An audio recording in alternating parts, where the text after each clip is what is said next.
Why, hello there, ladies and gentlemen. How is everybody today? Because today is Friday. I am Storm of Iron. This is more SnowRunner. And that right there, that thing is our giant boar. And not like the unfun kind of boar. The truck known as a boar. So Andy, how are you? Relic, how are you? You're really enjoying throwing shovels at people in Hitman right now. Which Hitman? Is it the newest Hitman? Because I think some of the best Hitman games were for the PlayStation 2. Like Hitman Blood Money. That was a good one. And the one where you started off as a gardener for a church. That was also a really good one. Those are fantastic games. That was a fantastic, awesome franchise. Awesome franchise. Agent 47 with the barcode and everything. The coconut kill in the new Hitman is great. How come I knew you would be all over something like that, Relic? That is fantastic. Oh. Jeffrey. Yes, indeed, it is storm time. Or is it story time with Storm? I mean, what? We've got something there. Just bought Hitman 1, 2, and 3 last week. Haven't been playing too much, so I'm in Colorado in Hitman 1. That is awesome. That is very cool. I always remembered one of the Hitman games where if you were quick enough, you grabbed the sniper rifle, you walked around the corner, the guy walked out on top of his deck, you popped a shot in him, and then you just ran away. Mission done. You nailed it. Completed. Finito. Unlike this, which is not completed finito, because we have all of these things right there to transport to a very far away location. Just bought Hitman 3 for 60 euros, and I bought the access pass to Hitman 1 and 2 for 15. Saved a lot of cash. Yeah, no, that's pretty awesome, actually. I'm pretty sure I have most of the Hitman games floating around. I never played the newest ones, the more episodic ones that they began to kind of trickle out. But it was supposed to be a really, really, really good refreshing of the franchise.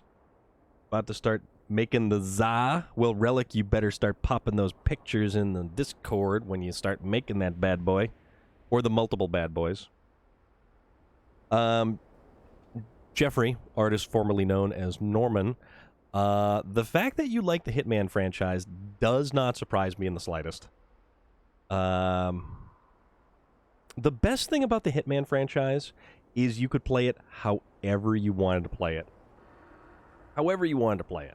So if you wanted to go super stealthy and actually, like, you know, get the objectives and do it how a Hitman game is supposed to be played, you could. Or if you wanted to, say, take an M60 in there and then just mow down everyone, you could do that too. But then we were treated to 2 Hitman movies. The first one with Timothy Olyphant, which was actually really decent, although not exactly fantastic, with Olga, I can't remember her last name, but the other actress, she's in a bunch of different stuff. It wasn't a terrible movie, but it wasn't exactly a Hitman movie. Although it was good. It was still fun. It was still fun. It didn't kind of really feel like a Hitman movie. The second, well, the other one, Agent 47. You hated the first movie. The second one was on point, though. I thought the second one was closer to what Hitman actually should be. But that's just my thinking. All right, so I think what I'm going to do is just simply... what are we going to do? Well, we can come back over this way. Well, you know, we could also try to cut across. We could do that. We could totally do that. Let's see. Back down there. Down there. No. How about back down through there, over here, down this. Ooh, let's come up this. Okay, nope. This might be slightly easier. But it wasn't as terrible as the yeah, Michael Fassbender in the Assassin's Creed movie. It was sad because that wasn't yeah, Olga what's her name was in the Assassin's Creed movie too, wasn't she? Relic, I believe. I think. I want to say.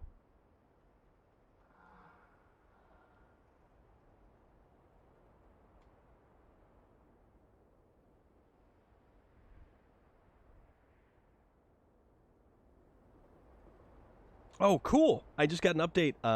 The Mick Foley pop figure that I sent out. Does your PlayStation 4 also cook when playing SnowRunner? So here's the funny thing about the PlayStation 4. I have the Pro. When we're looking at the map, it's fine. When we're playing the game, it's fine. When we transition from the map to the game, sometimes the fan kicks into overdrive and it sounds like a turboprop engine.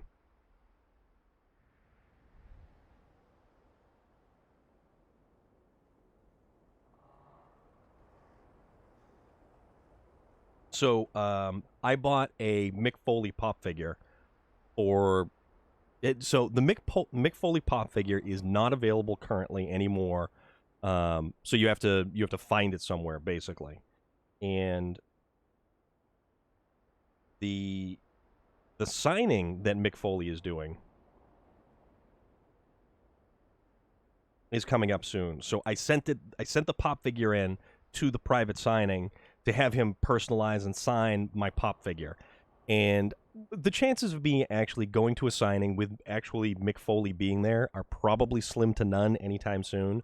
So this was the coolest way to be able to do something like this.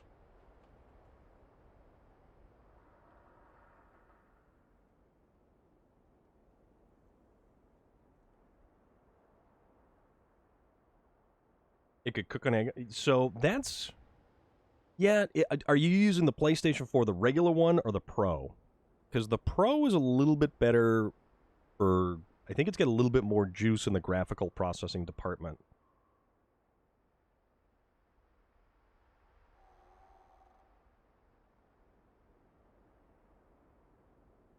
But, let's see. You get the Pro? Okay. All right. So let's kind of plan this little... Well, actually, we have to cross that thing, which is a tiny little bridge. So hopefully we can get that. Then we come up to... Yeah, we should still be able to make it across all this stuff. I think we should be able to make it across. Take it apart and clean it, just blowing dust in or vacuum the sizes. Yeah, my friend that I play SnowRunner with, he's even using the Slim, and his PS4 isn't cooking. It's got to be something about the graphical processing in this game.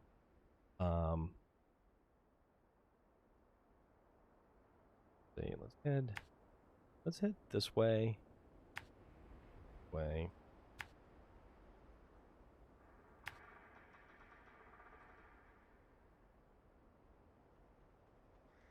We'll go here. You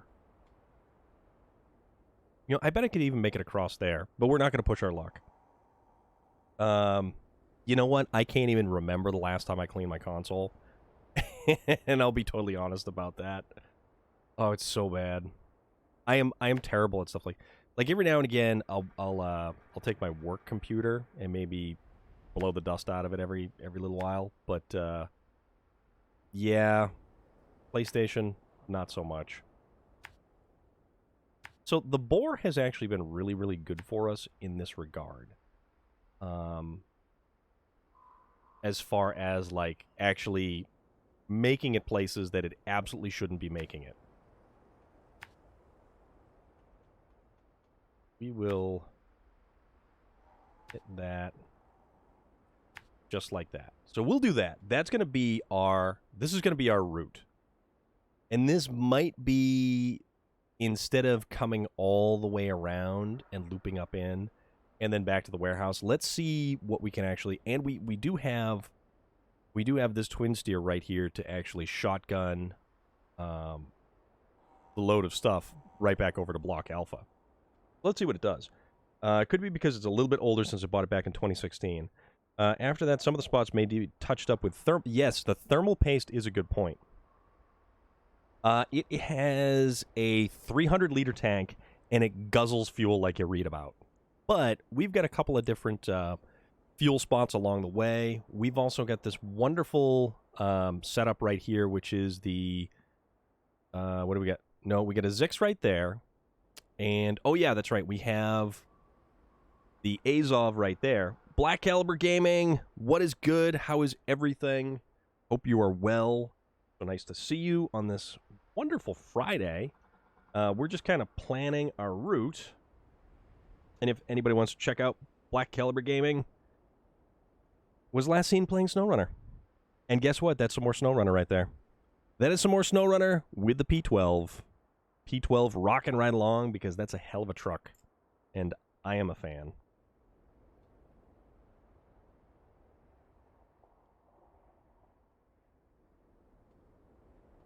Right.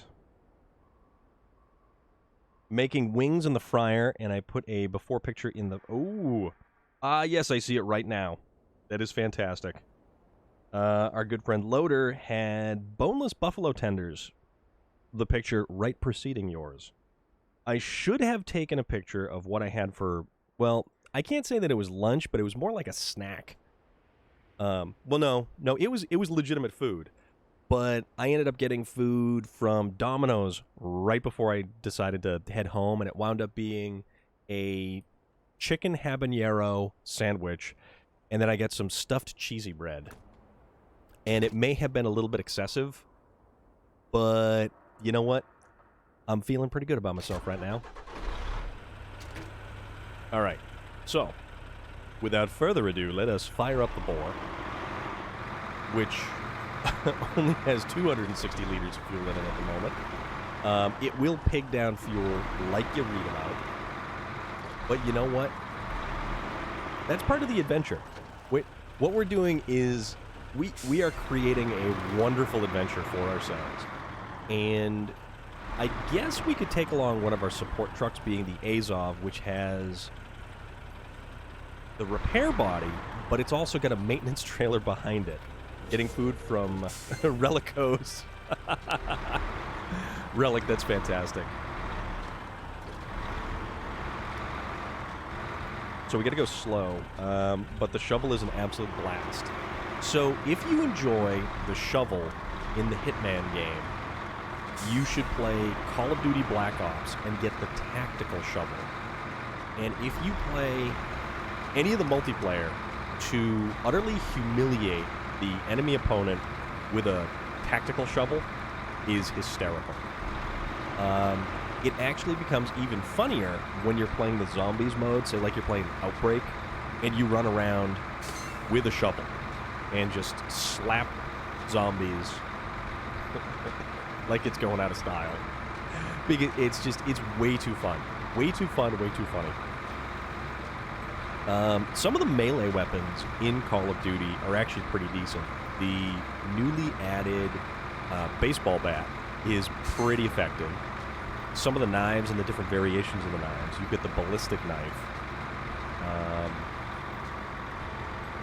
And then there's what else is there? Alright, so are we going... I think we're going this way. Yeah, we're going down this way. Played COD World War II once, and I died to AI. I don't think it's going to work in multiplayer. Understandable. Had to spend $200 for shocks for your... Oh, yeah, that's right. You mentioned that you got your shock absorbers the other day. Call of Duty World War II wasn't actually a bad game. The multiplayer was interesting. One of the big issues with that game, however, was the loot box situation, like always. The only thing it ever awarded you before you... before the devs actually kind of listened to the players, you only got weapon grips. So if you had a pistol, you could change your pistol grips to whatever stupid pistol grip design that you had. Rough Country shocks. Nice. I am running Bilsteins on the front of the Trailblazer and Nitro NX2 shocks in the back end because it's got the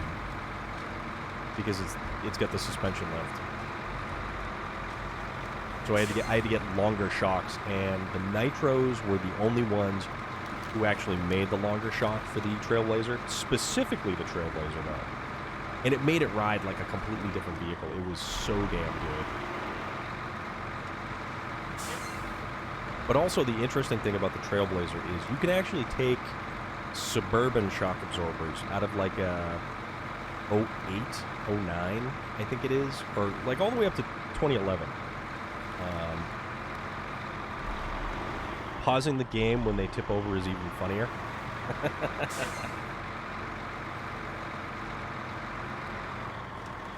So if you take the shock absorbers out of like a 2008, 2009 Tahoe or a Suburban or something like that, it's actually long enough, but it's a little bit on the stiffer side. Want to get a lowering kit for your truck and get it restored? Awesome. Very cool. I think the 454 SS I had was lowered slightly. I think it had different springs in it. Springs and then like a shackle kit out back. That truck was fun. That truck was hysterically fun.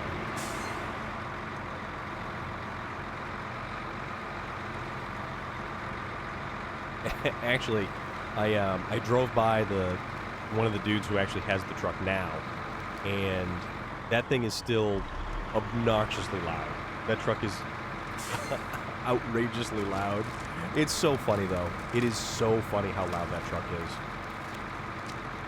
The factory exhaust system would have been a Y-pipe into General Motors' one gigantic single pancake-style catalytic converter, which would have deadened a lot of the sound. Then it would have been intermediate pipe, muffler, and then pipe up over the axle. And it's interesting too because back in the 80s, if your truck had if you had a 2500 truck and it had the heavy-duty emissions, you actually didn't have catalytic converters, believe it or not.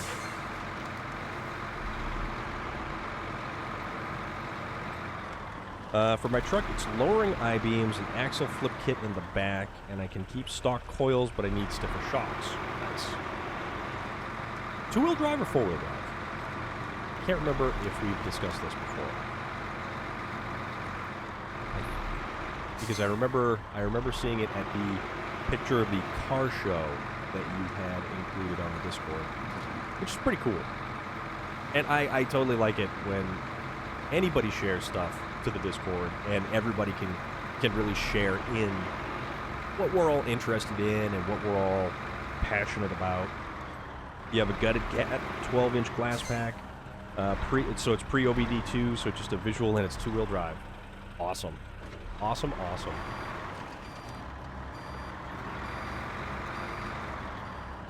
All right.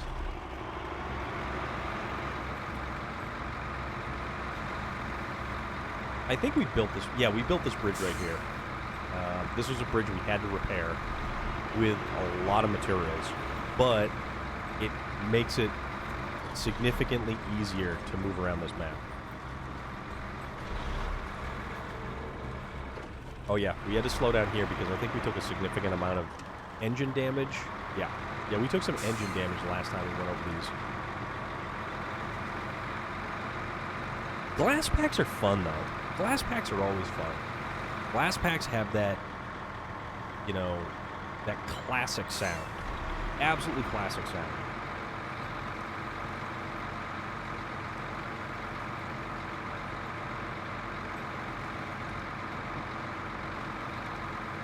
And that really raspy kind of crackle to them.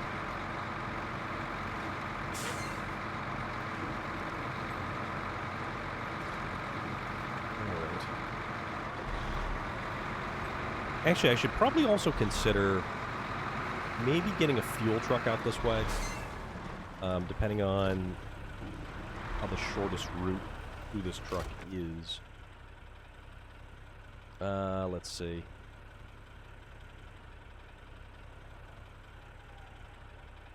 Yeah, because then we're going to kind of go a little bit further. Well, you know, that I think might just be a little bit more difficult of a route to take. So let's reevaluate that one. Put a picture in the picture section. Go check things out.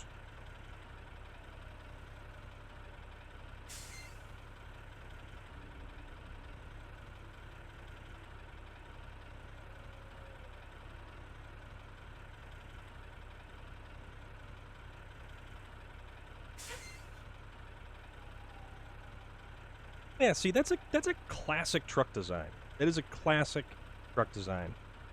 Oh, and you've got the those look like American Racing AR 767 wheels. The black.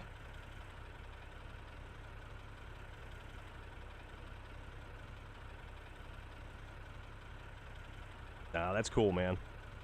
Very cool. Thank you. Let's get a fuel truck going. Let's do that at least.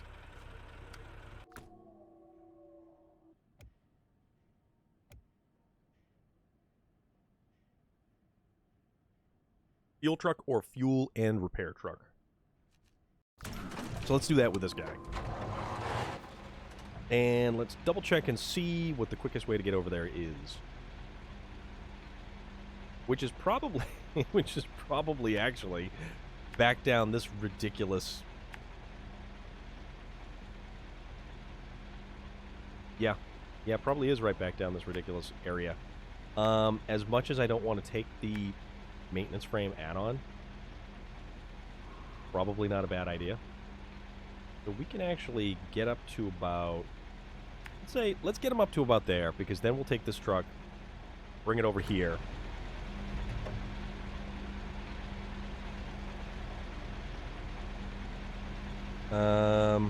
They're the Trailmaster TM5 model. Okay. As of now, my kids aren't even going for Tomorrow Night Relic.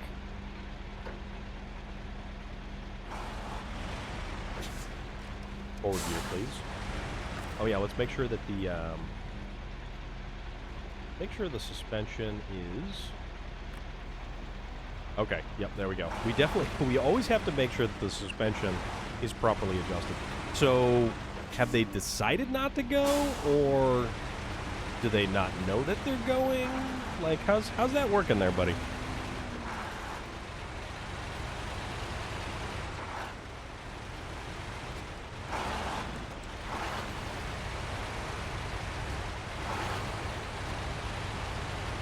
Because I know you are very excited. I am very excited for you. And you get to do it twice, man. Twice.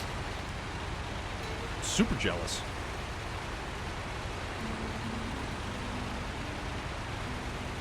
Yeah, maybe we'll downshift into a more usable gear. I have decided for them, since finding out they were going, they decided to slack off in their chores. Aha! I see now, good sir. That is entirely understandable.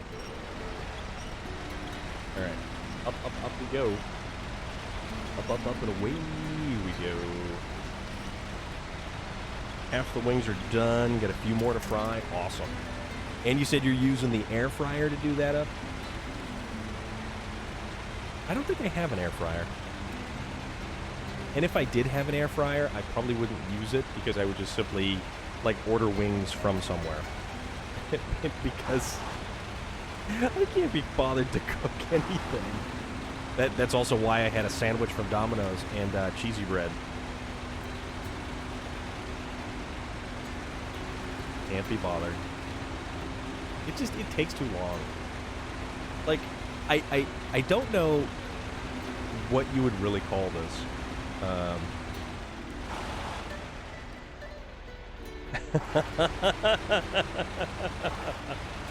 Relic, that's fantastic.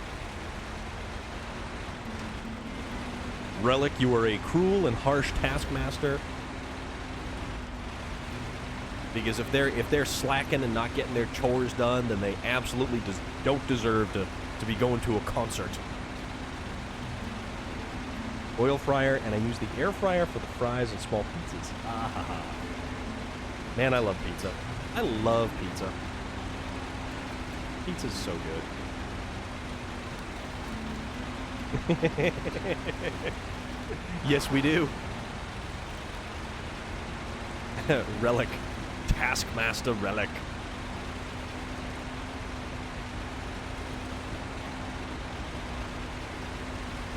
Lording over them with a bullwhip in one hand and an electric cattle prod in the other. Because that's how things get done. Like, oh, you don't want to vacuum? Well, Mr. Taser says you do want to vacuum. Pizza's great. Yes, absolutely. And the great thing about pizza is it can be anything you want it to be. There was a special on, I think it was, there's a local show called Chronicle, or The Phantom Gourmet, or something like that, and they were doing a whole thing on different kinds of pizza places around New England. And it's amazing, some of the types of pizza places. All right. Wooderson. Best line Matthew McConaughey ever said. So,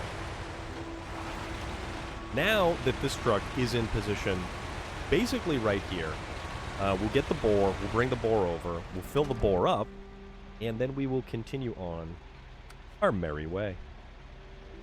Was the only coffee request the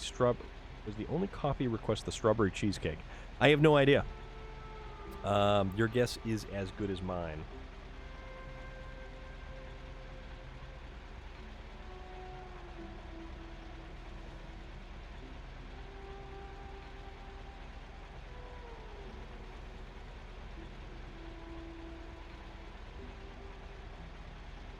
Yeah, we were discussing cheesecake the other day too, and I would love a key lime pie cheesecake. I don't know how that stuff's gonna be.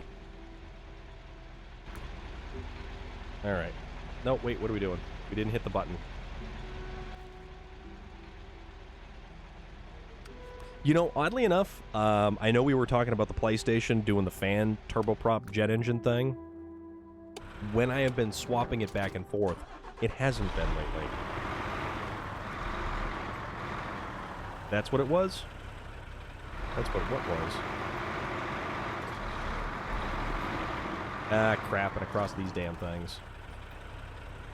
So we go across these things very slowly, because these things have, as much as these things are put here to make traversing the rather dodgy terrain more easier, I still cannot fully grasp the image of what you told us last night.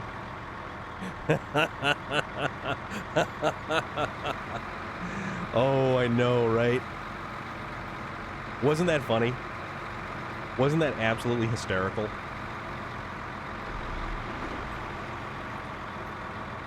Oh, really? That's fantastic. I'm still kind of looking for a PlayStation 5.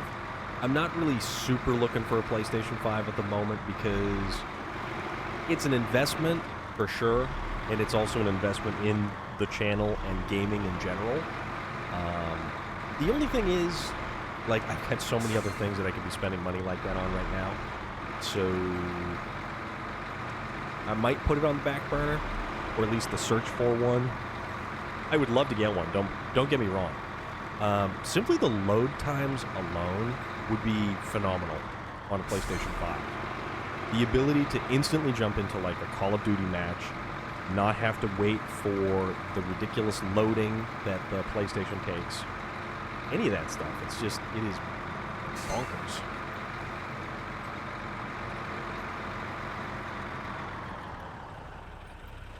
What do you eat at nearly 12 p.m.? You eat any damn thing you want. That is what you eat at 12 p.m. They're already talking about the PlayStation 5 Slim. Like Sony, how about give people opportunity to get the regular PlayStation 5 first? Yeah. I want a regular one with a decent size capacity. Because apparently the capacity for these things is not exactly the best. Which is also why I want one that actually takes physical media and isn't the download-only console.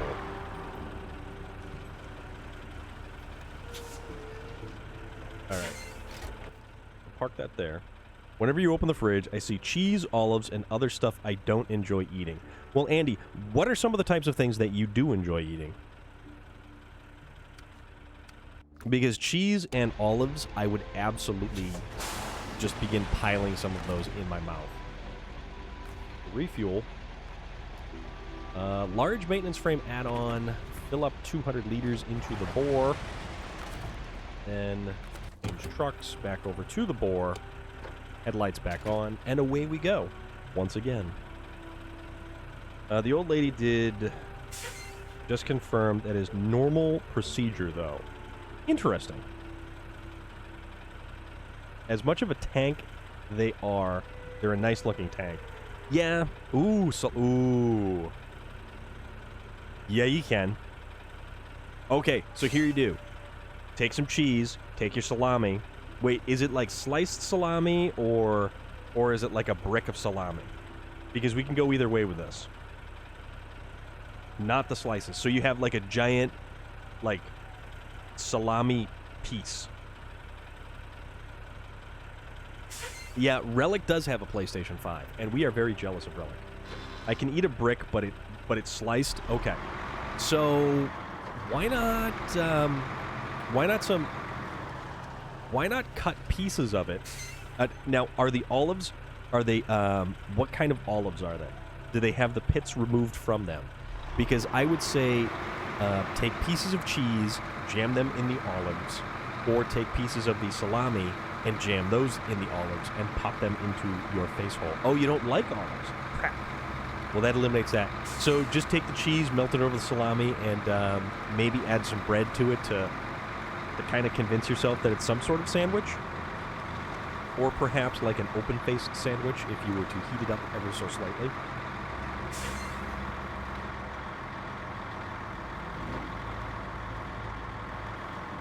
Alright, let's just drag all this stuff right on through.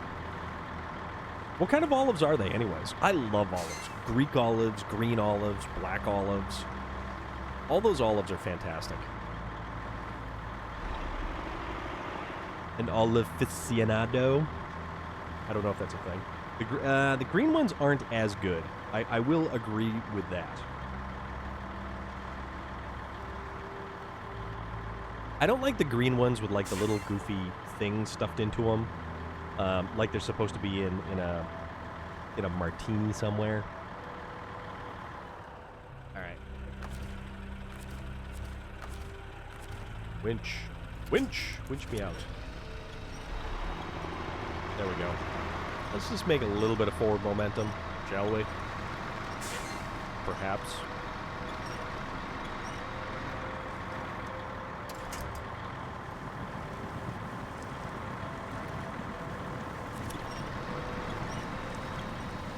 We're Stuck in Mud as the most beautiful and serene music plays in the background.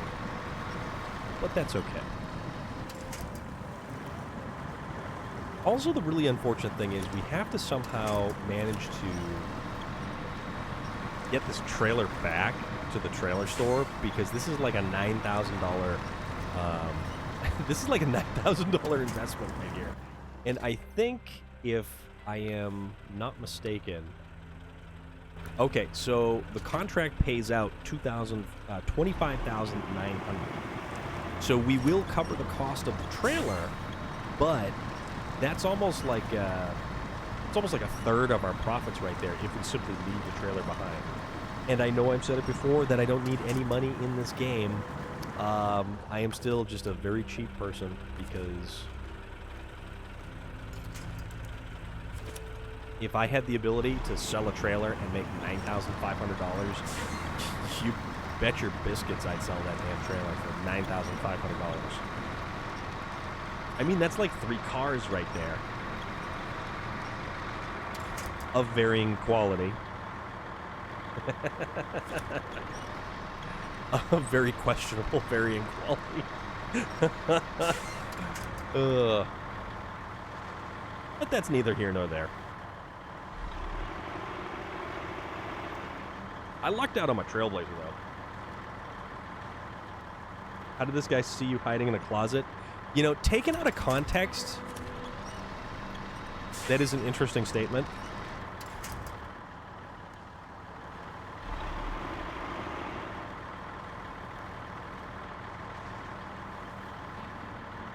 But, I have no idea how he found you.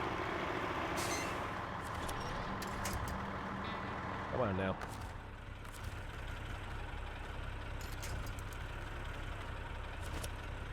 There we go. Hello, you. Yeah, the boar doesn't really want to do a real good job of dragging this thing through the mud.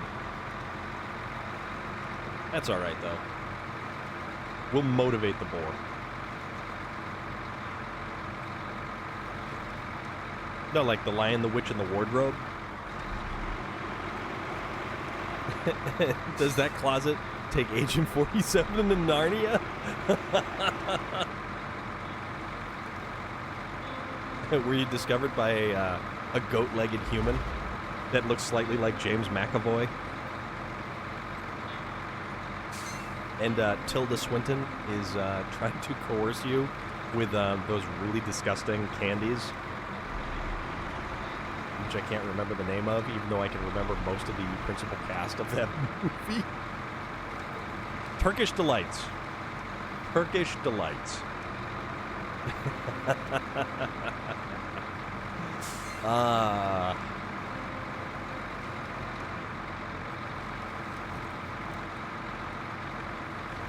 Bet you didn't think I was going to come out with that one, did you? Oh, man. You know, we've already got 2 trailers right here that we could actually come out here and attempt to return for some cash. Semi-trailer and a medium log trailer. There is that.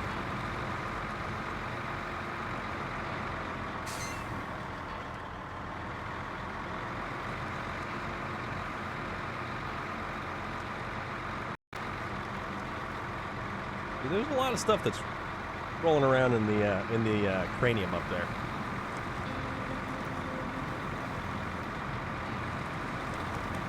All kinds of information.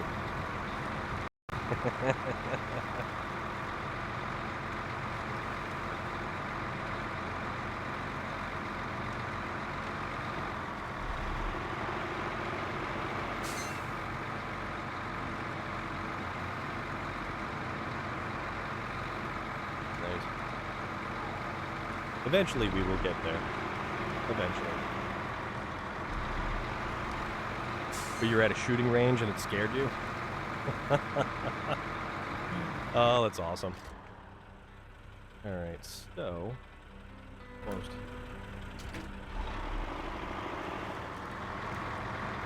See, like, it would be nice to go up that hill right there with a truck like this, with cargo like this, and then just roll straight into the factory. Not so much the case.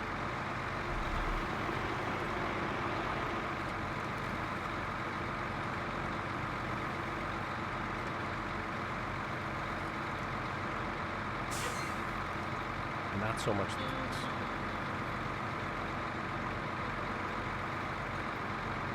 Because sometimes it's even difficult climbing a hill with something like this. And now we need to remember to go to the factory, unload the coils.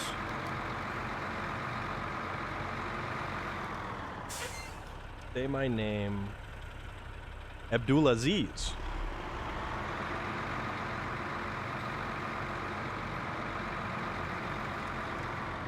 And how are you this evening?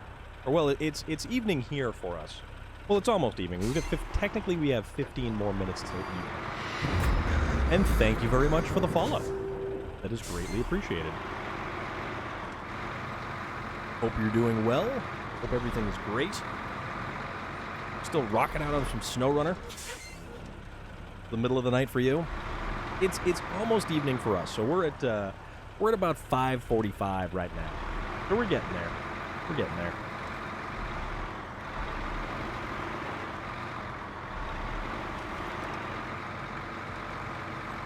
And which Abdul Aziz are we? Perchance. Okay, offload. Offload all of those medium pipes.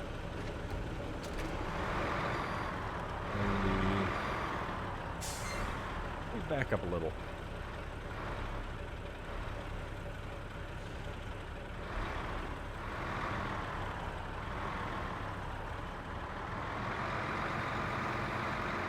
I kind of wonder what this game would actually be like to play with the steering wheel, oddly enough.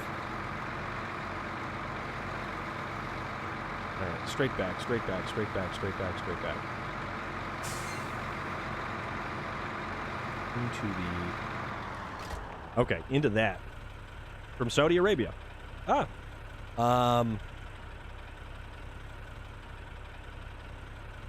Assalamu alaikum. Is that the correct...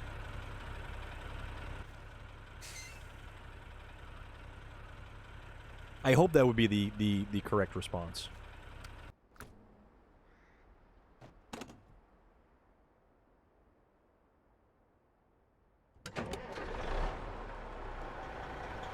I met some really great gamers from Saudi Arabia.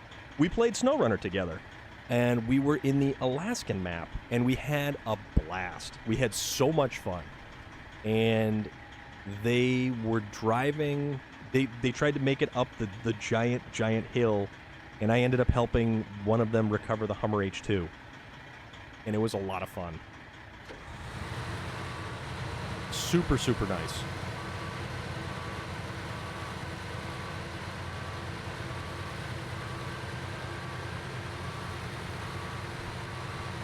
Alright, so, we're going to go in there and get the medium pipes. Going to bring it to the factory, and then we will have Block Alpha finished. So that's actually going to be kind of cool. And we could use the twin steer to do it. The mighty twin steer. You know, you're right, Andy. You're absolutely right. And you're 100%, completely 100%. One of the most fun things I truly enjoyed doing was actually going into different games and finding players that were early on in the gameplay, driving around and unlocking certain sections of the map that were a little bit more difficult, and then obtaining some of the cool trucks that, you know, you were able to get. 1, 2. Oh no, we gotta load up. So, medium pipe. Medium pipe. Perfect. Awesome. So now we have a cargo of medium pipe. And let's head for Block Alpha and try to complete this section.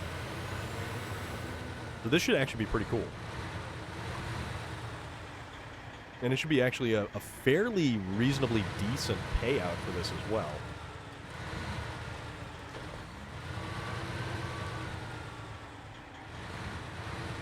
It literally flies around corners. Oh, that's awesome. So the weapon tracking isn't exactly the best.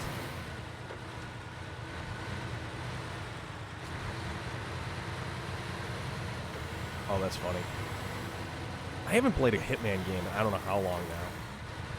And I really should, because they were such fantastic games.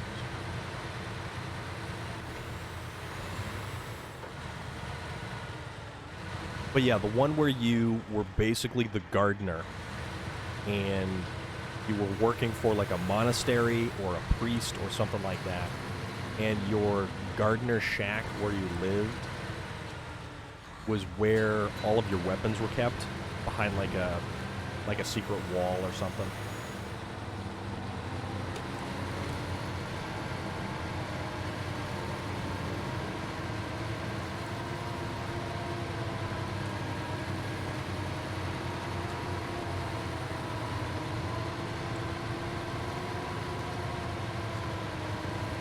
That was a good one. That was a lot of fun.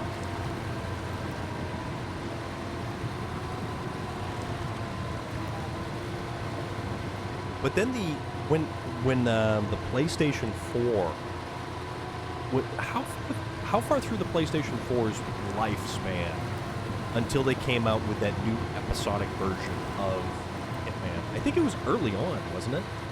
That was like an early release for the PlayStation 4. I only got my PlayStation 4 when Red Dead 2 was released, and that was a gorgeous game. That was a beautiful game to play on this. And it really, really, really did make full use of all of the graphical engine and everything having to do with that. It really is. Andy, it absolutely is. That game is so good.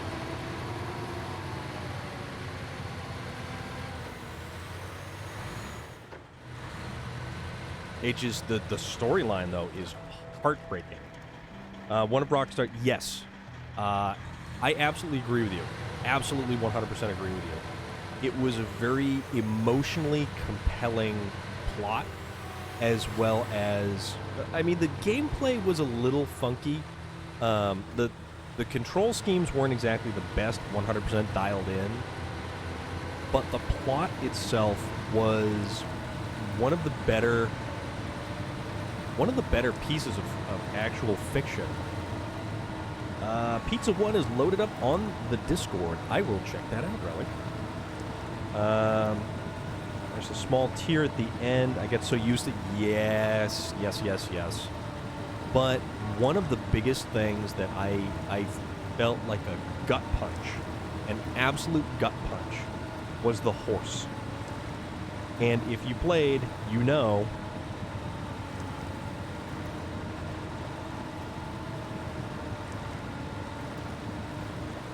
But the whole thing with the horse was just heartbreaking.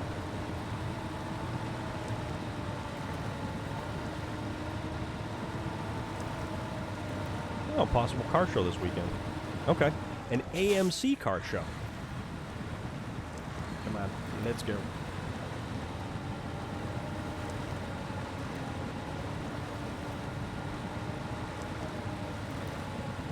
So when you are in that, like, epic showdown, still as Arthur Morgan,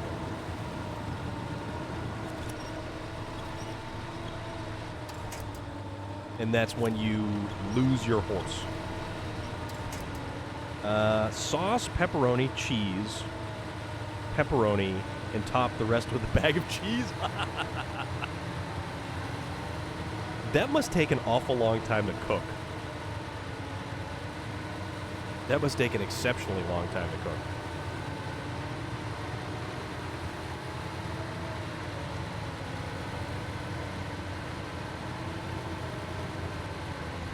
Been a while since you completed the story, not even sure anymore. I think I've since deleted the game for space because I just never went back to play anything additionally on that. Only about 15... Oh my god. That is a lot of cheese and meats to cook for 15 to 20 minutes. So, spoilers for anyone who has not played Red Dead Redemption 2. One of the best things to do after the story mode is go to Armadillo and do you know what. It definitely, after the main bulk of the story, it certainly does open up a lot of stuff.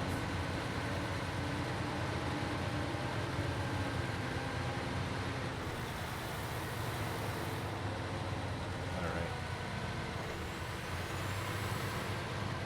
Go transport these pipes, please.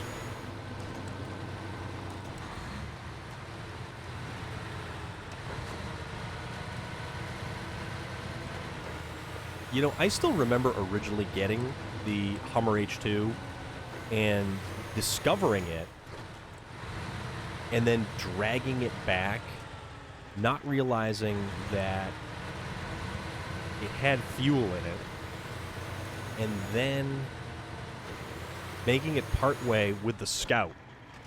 And then stopping after I ran out of fuel, trying to figure out what I was going to do next, siphoning the fuel out of it and continuing to drag it out with the International Scout and bringing it back to the garage and feeling so damn accomplished and proud of myself that I managed to get that stupid truck back to the garage from where it was.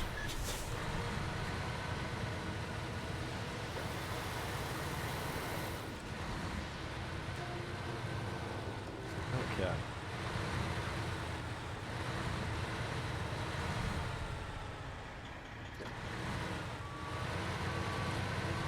Take the massively wide corners with the twin steer.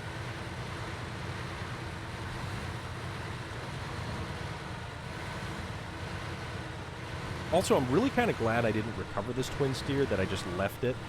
Oh, but there's that twin steer. I forgot about that one. Oh, man.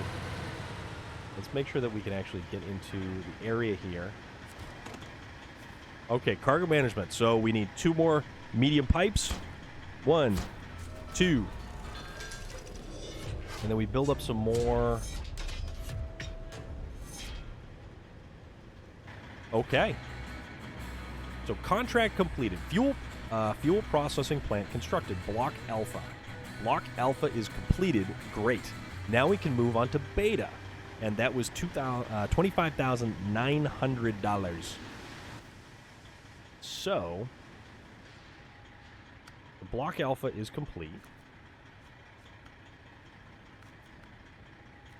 Let's see.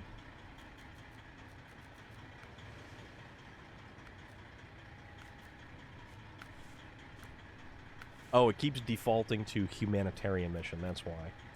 Personal favor. Medium logs. No way. Cargo containers. Oh, yeah, to Northern Aegis installation. Sure. So, if well, 25,900 is actually a really decent payday. The only thing is, so far, I've bought a maintenance trailer and then a 8-slot trailer. So if I bring those back, I'm actually, like, ahead of the game. But I've got a semi-trailer that's floating around that I spent money on. I've got a medium log trailer that's floating around that I spent money on. I also have this big mess that's over here. 2 log trailers, a semi-trailer. There's another fuel trailer, and then another towable trailer right there. So there's a lot of trailers. Driving the 8-slot is horrifying. Yes, you are 100% correct. But here's the great thing. I transported enough cargo over to the plant to make another 2 medium pipes. So that might help me in the long run. Okay, so Block Beta. We have unlocked Block Beta. Okay, so here's the good thing. Here's the very good thing. So we need 1 large pipe. 1 large pipe, I believe, is going to be somewhere. Actually, the Cosmodrome has a large pipe available, but I think we can also make one at the plant here. Medium pipes, metal beams, bricks. No. Cool. Can we not? Metal beams, packaged sand. Huh. Warehouse. No. Okay, so large pipes are actually not here. Back to the Cosmodrome. Did that once in Michigan, and I couldn't even drive across the damn... Yes. Yes, yes, yes. Okay, so the large pipes are actually at the farm warehouse, where, in fact, I have another trailer to recover. There's another trailer here. There is another trailer here. Which, no, that's not mine. That's part of a mission or something. There's 2 trailers here. I left these 2 trailers here because I was like, I'm done with this. I'm not dealing with these trailers anymore. So the large pipe is actually at... And that is an 8-slot unit of cargo. Right there. So I think... what we're going to do... We may need the Zix for this. We may need a Zix for motivation, and let's take a semi-truck. So let's get that first large pipe. Let's do that first. So that'll be task number 1, because then the other stuff sort of falls into place. The medium pipe is going to be easy because we have the ability to get the medium pipe. But we just need to drive a truck out there, so that's not going to be too bad.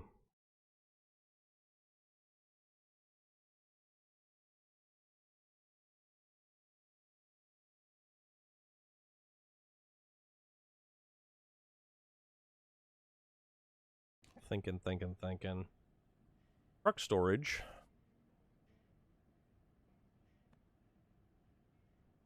So I almost feel like we're not going to use one of the Kolobs, because that's going to be a little bit too much.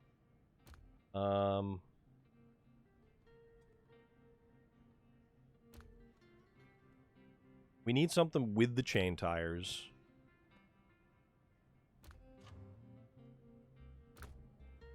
We could potentially...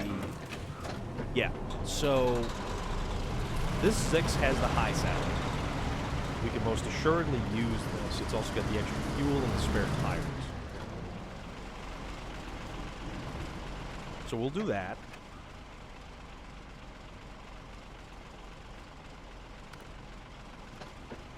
But we didn't want to do that. We want to do this.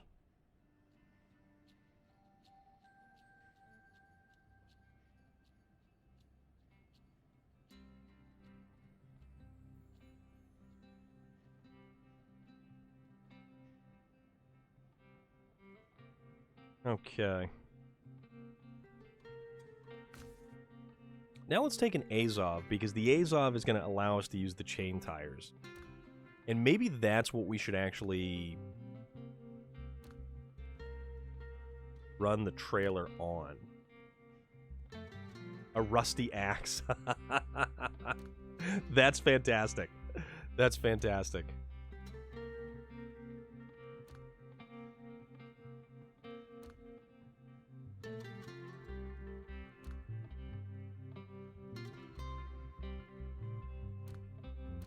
Wait a minute.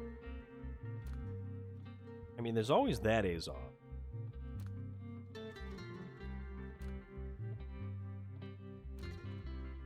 I think I have another 73 121 in here. Oh, yeah, 73 210, excuse me.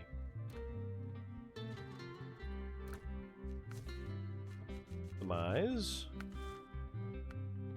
So we have a loading crane, a high saddle, which is exactly what we want. Also, let's sell some of this excess stuff.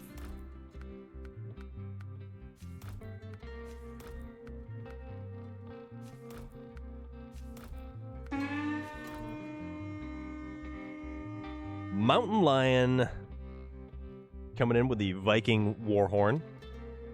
Mountain Lion, how is everything today? I hope you're well. I hope things are good. What's new? I want a rusty axe. I want to know voodoo. So my favorite Azov is probably the 73 210 at the moment. And that's only because they added that height adjustable suspension. If it didn't have that, probably the 5319 or the other one, the taller one, which would be, bring it up here. So the 5319 would have been one of the choices, and then the, come on. 64131. So the 64131 is a great game. Another great day of watching my favorite streamers. That is the way to do things, Mountain Lion. I hope you are having a fantastic day doing that. So, before the last patch, it couldn't even carry a crane with a flatbed. Yeah, there's been a lot of different changes in the configurations of some of this stuff, but honestly, the best thing they ever did for this Azov 73210 is added in the active suspension. Because without the active suspension, this thing was a joke. This and the both Kolobs. Both Kolobs and this truck had some of the worst hitboxes around the front chin area of any of the trucks in the game, and if you were simply driving on a flat level surface, it would dip and dig and hit the front end. Had me looking for the suspension for days. Yes, absolutely. And now I know where that is. And that was an adventure to get to in this. So the Kolobs, their active suspension is in the first Wisconsin map. That's what it was. But the Azov 73210 is in Chernokomensk. Although it's sort of near the beginning, kind of. That was a lot of fun to explore. These new maps, setting out for the watchtowers in them, was a lot of fun. Who would put an upgrade somewhere on a mountain with just a railroad leading? You're right. You're so right. Okay, so let's use this bad boy. And then we'll use that Zix to kind of maybe help us out a little bit. Just in case. Trailer store. We're going to use sideboard semi. Oh, wait a minute. Saddle low. My bad. For some reason, I put the saddle high on, and I don't know why. It's like creating a map like Kola. That had some really, really rough locations. One of my biggest issues with Kola Peninsula is the super heavy snow that intentionally slowed down anything you were driving, regardless of mud tires, chain tires, Kolobs, Azovs, anything at all. Anything. It was just unbearable, the way that they really set that up like that. And it just kind of wasn't fair. Sell that too. Equip that. It is kind of cool, though, that they allow you to have... Excuse me. It is kind of cool. Yeah, the disgusting snow traps. Exactly. Exactly.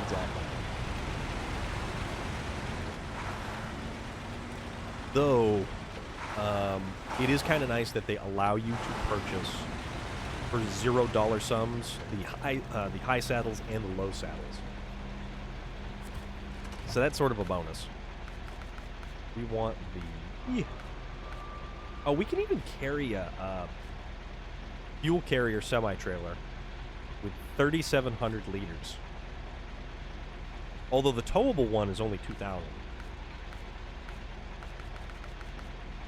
Oh, this one. My bad. Kept on going by it. Okay. And then we'll make sure our suspension mode is activated. So, with any luck, we won't dig in nearly as bad.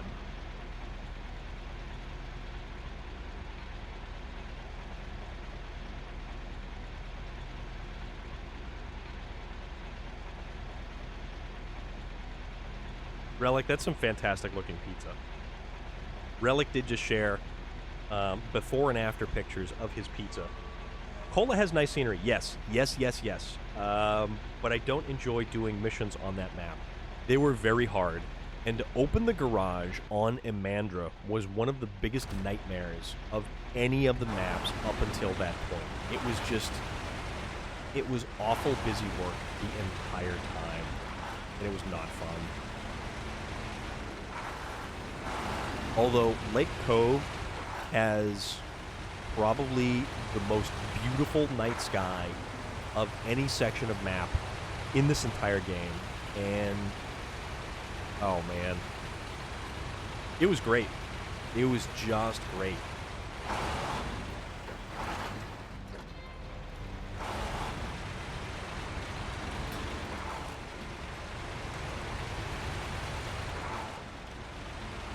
Like the Aurora Borealis, even though it wasn't moving overhead, was really cool.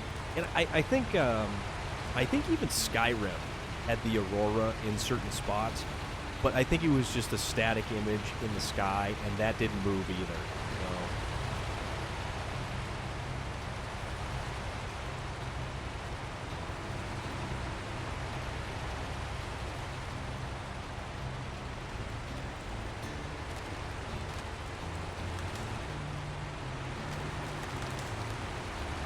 You know, I almost forgot. There are a bunch of birthday announcements today, too. 2, as a matter of fact.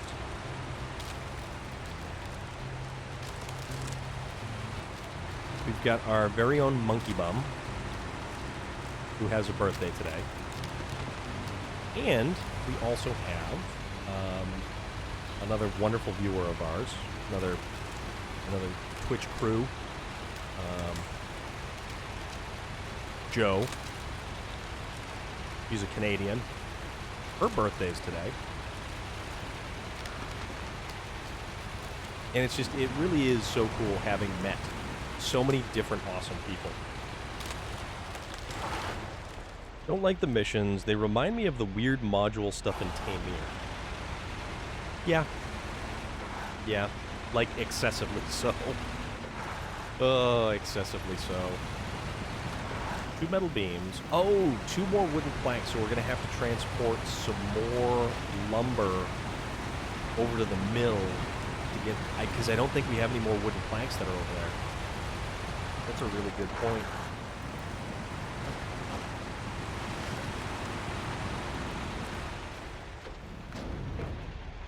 No wooden planks left here either. So we're just going to take this giant large pipe. Yukon, Canada. I like Yukon. I also like Big Salmon Peak. I like the trails on Big Salmon Peak because if you take an F750 or the Lodestar 1700, and you can just cruise the trails all day long.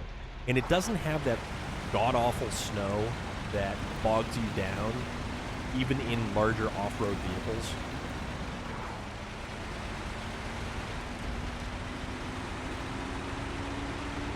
Go up this. I would like to think that we can go up this, or we will just kind of back up and make our way around the backside of this barn here, instead of attempting to climb up and over that little mountain. Missions are challenging too because you have to deliver. Yeah, that was it? Yeah, it was the Yukon that you first really ran into the bulk cargo delivery missions, like 8 steel beams. How the hell can you possibly deliver 8 steel beams in like a single run? You can't.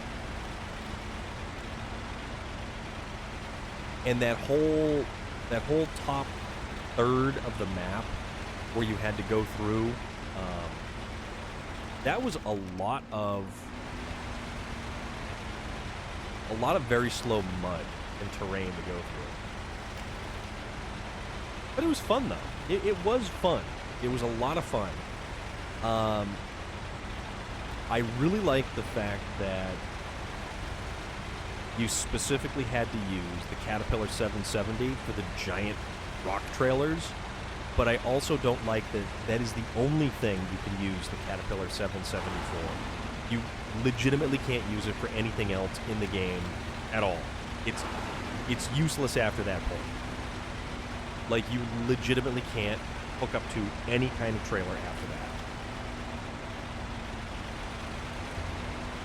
It was fun, though. It was fun to be able to do those missions, but then to have a truck that was utterly useless. Like, maybe after you delivered those 2 giant trailers, you could purchase and use them for something. You know, maybe they would carry medium logs, or maybe they would carry something else. Can we make it? Can we make it? Can we make it?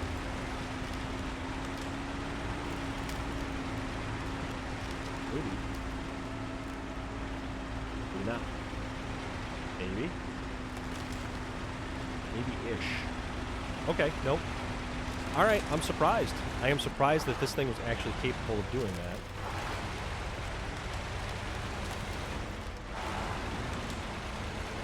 Okay.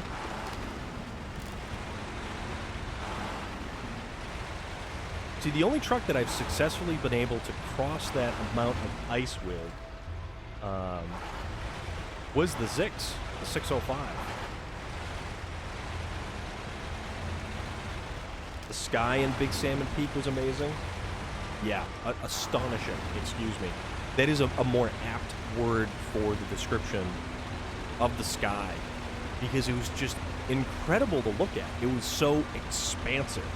It was colossal and big, and it felt like this massive thing that you were just underneath.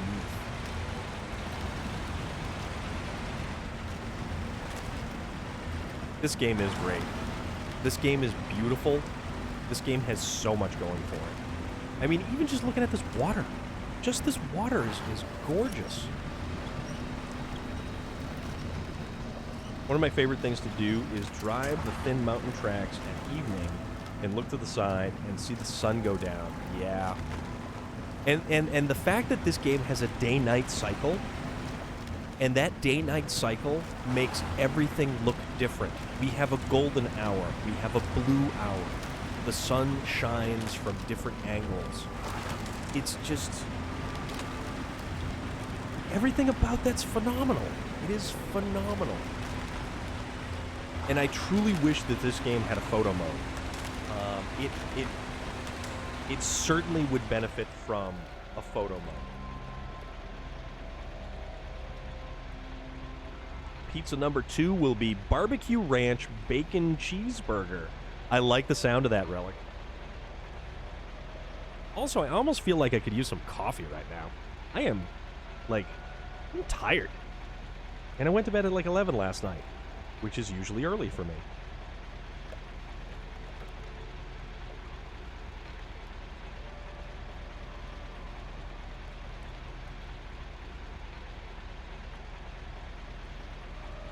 Yeah. Yeah, that's the cheap photo mode. And the unfortunate thing about it is you can only get so far away from the truck. Like if you want to focus on something, like now we're pivoting around the trailer, but we can only go so far. I mean, this is an awful photo portion, but you know, some of the best stuff would be, you know, photos right down low of this giant looming impossibly large vehicle that's carrying cargo across inhospitable landscapes. And you can only kind of like wander out there with like a Kodak Easy Share and just go click, and there's your photo.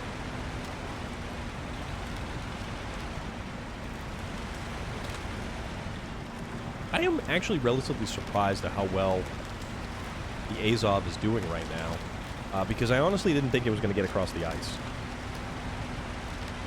Also, I don't know which way we want to go here.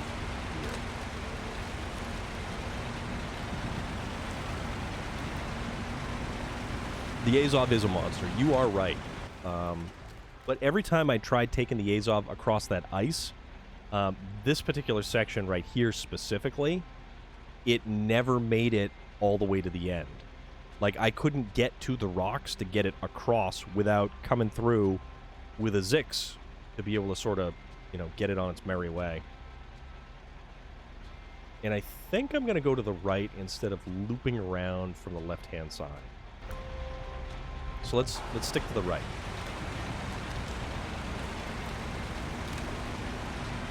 And we're also not using a giant 8-slot trailer. So that's a step in the right direction.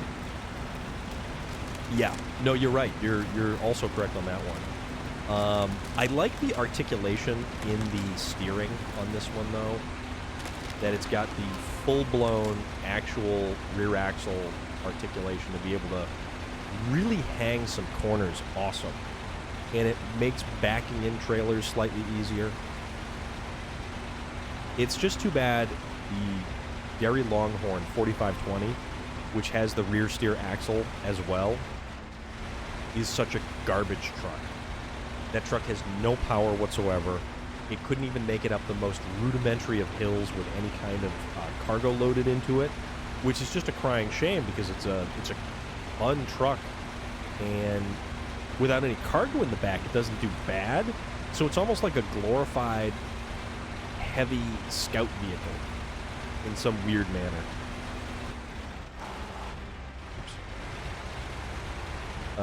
The rear axis steering makes such a huge change just compared to the Azov 64. Yes. Yeah, because that one doesn't have it where this one does. And they're relatively close in wheelbase, oddly enough.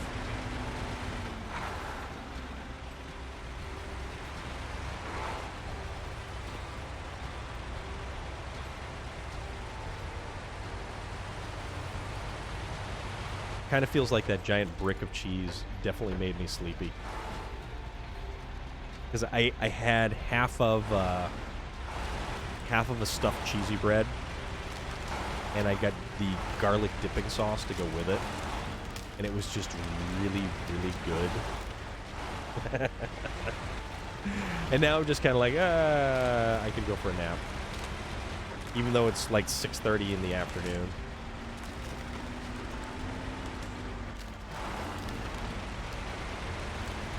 But that's neither here nor there.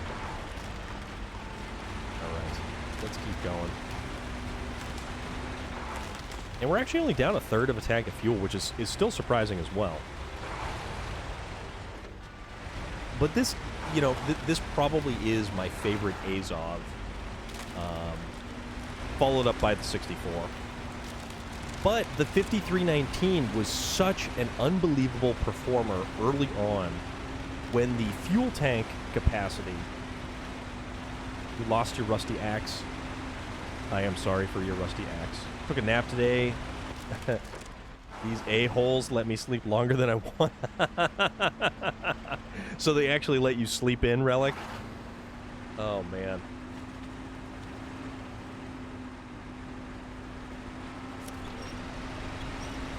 That's funny. That's actually really funny. Rusty axe and voodoo. Come on now. Pull, pull, pull.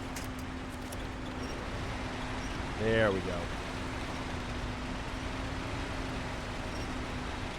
Reminds me of like the truck pulls at the state fairs and stuff like that.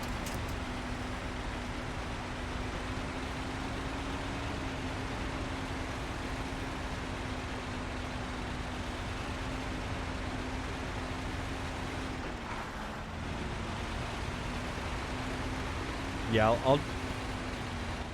I'll just go, I'll throw a coin, I guess. Oh boy. What was it? The Hitman I was talking about, you always came equipped with either your anesthetic or your garrote wire. So you could just choke out a dude. Like, hardcore choke out a dude. Yes, and I found it was because they wanted to sneak all of my delicious golden graham bars. Oh, you had the golden graham bars too? I was eating some of those earlier. Not yours, mind you, but I had some of my own. You'll be home in Little Boo? All right, Puma. Drive safe there, pal. Or I'll just use this lead pipe I found. Well, you know, you have all of the tools at your disposal. There we go. Oh, yeah, it's because it did downshift. Downshift. Downshift, upshift, downshift. Puma. The mighty Puma.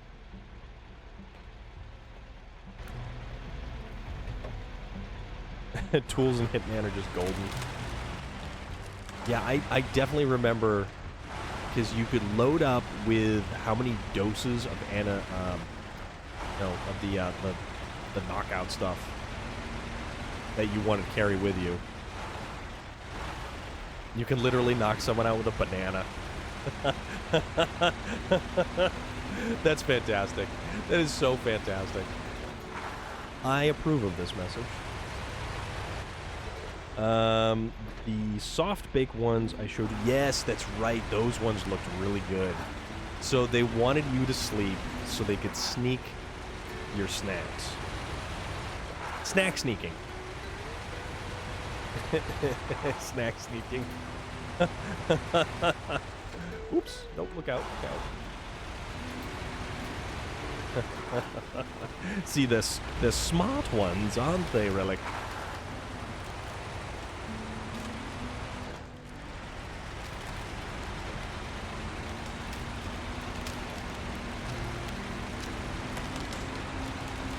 Geez, I'm only down to half a tank of fuel.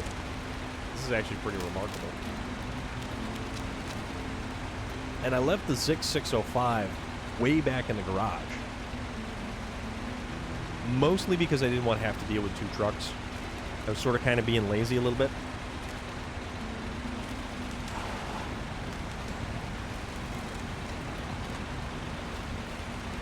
That's all right.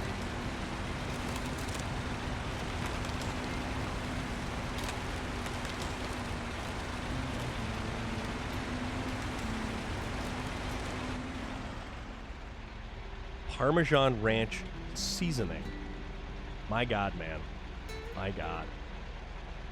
That is amazing. So we go to the right.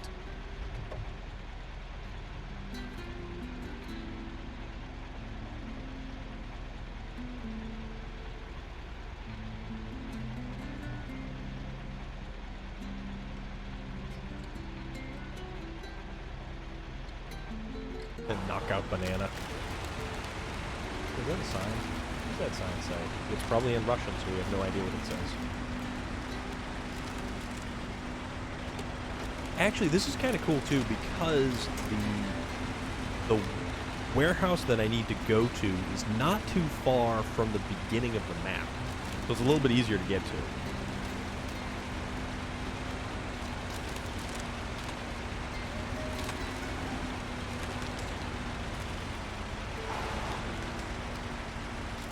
I'd probably fall asleep on stream, and my finger would be stuck on the trigger, and I would just be, like, driving into a wall or a rock or something like that. And if the truck didn't flip over, it would just, like, idle away until it ran out of fuel. Which is kind of funny to think about.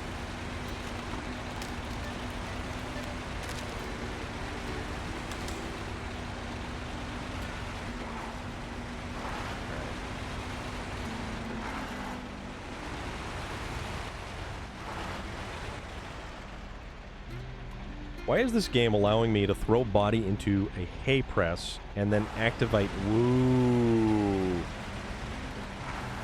I mean, that is a very valid question. Possibly because that's called getting rid of evidence? Maybe? From a purely video game perspective? Or at least with video game logic. I would imagine that most of the things that you can do in a game called Hitman are potentially illegal. Highly illegal.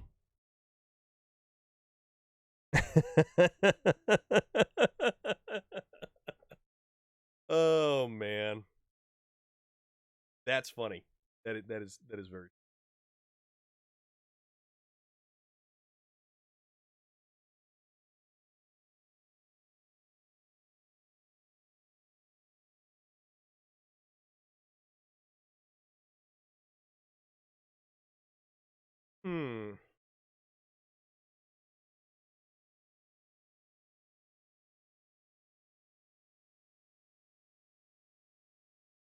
You'll just activate the... You'll just happen to lean on the button and activate the giant hay press, and there may be a human person body inside that hay press.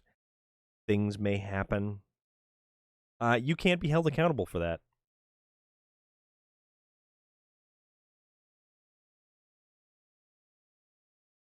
You know what, Relic? That would be incredible. That would be so amazing. And I think when Puma gets home later, we will have to discuss this particular nugget of information further, because it does sound really kind of cool. And I would love to hear new music to come out of, the Jeffrey Nothing camp. And I'll tell you though, man, I will tell you, it took a lot for that video that we all saw on his Facebook page. It was an awful lot to see a dude like that talk about so much content like that. All right, so we need to find an easy way down here because we don't want to bone ourselves effectively, which would essentially be... Which plant is this? What does this one do? Oh, you know what? I'm an idiot. I could have crafted large pipes right here. I could have. But what's the sense in that? This time I'll not throw a body inside that's already been dead. I'll throw a body in that is just knocked out. Ooh. Look at you go. Look at you go.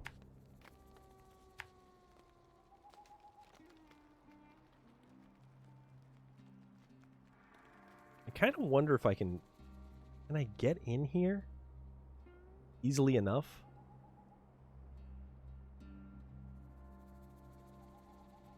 Oh no, because there's just crap all over the place.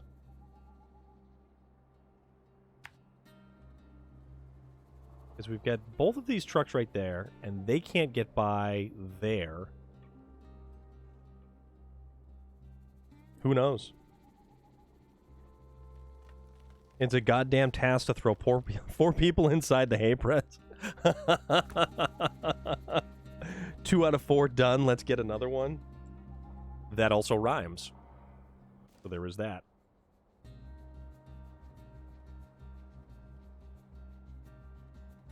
All right.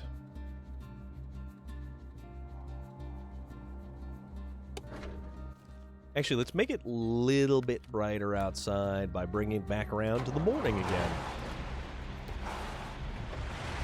Okay. Also, I just can't believe that I totally glossed over the fact that there is a factory that was right at the beginning that I could have transported stuff to make a large pipe. Totally ignored that fact. That rhyme wasn't made on purpose. These talks is exactly why I want to manhunt. Yes! Oh my god. Manhunt, the first one. Specifically, the first one was probably one of the most incredible games in the entire series. And you know what's kind of funny too? Wait, do we go down here?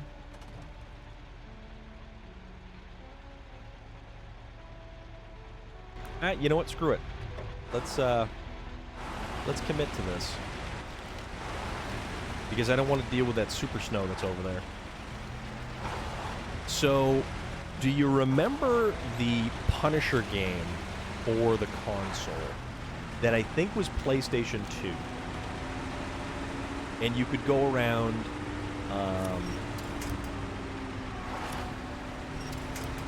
and you charged up your super, which basically turned you into like some kind of melee monster. Alright, this may not have been the best idea.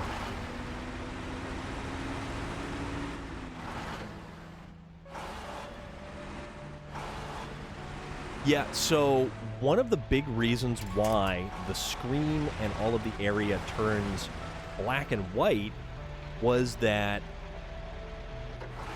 the game was going to get an NC-17 rating if something about that...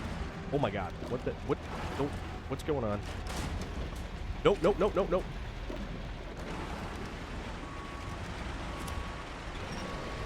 Something's happening. We gotta... I don't know what just happened there.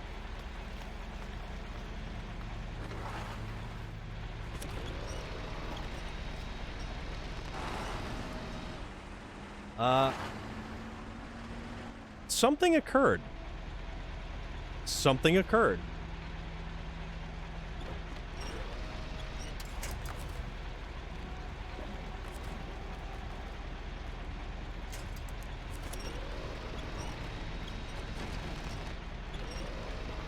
That was really bizarre.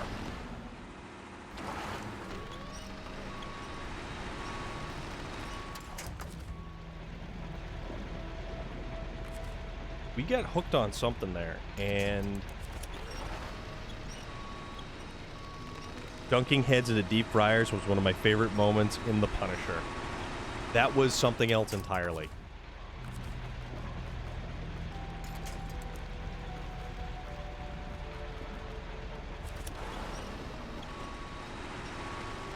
So we're wedged on something like bad.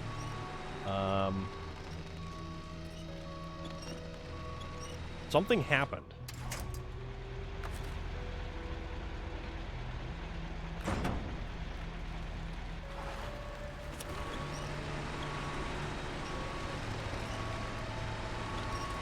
Try to maybe back out of this. That was very strange.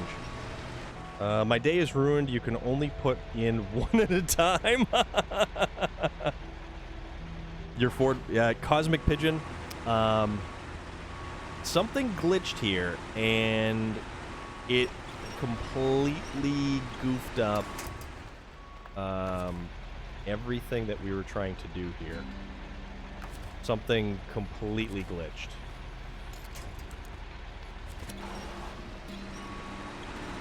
And the truck is now completely stuck on something.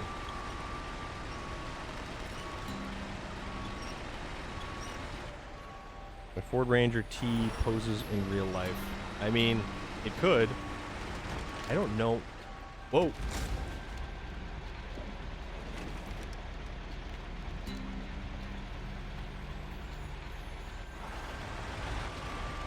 Okay. I don't know what just happened there.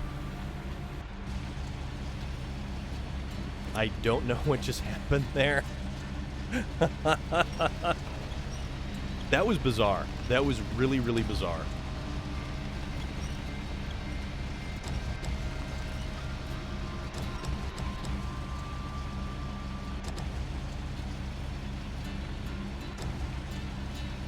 And I don't think we're going to be able to get... Well, maybe.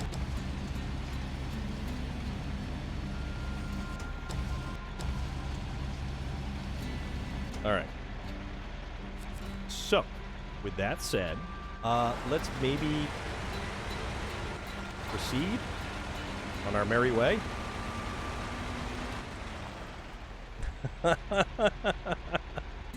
That was weird.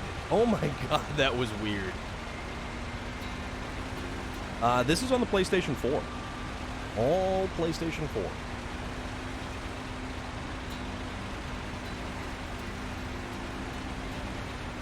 There's a lot of blood behind the hay press.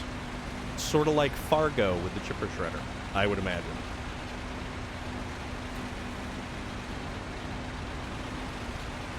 I don't have any rational explanation as to why that did what it did. That was very strange. And I don't know why. Oh, man. That was so weird.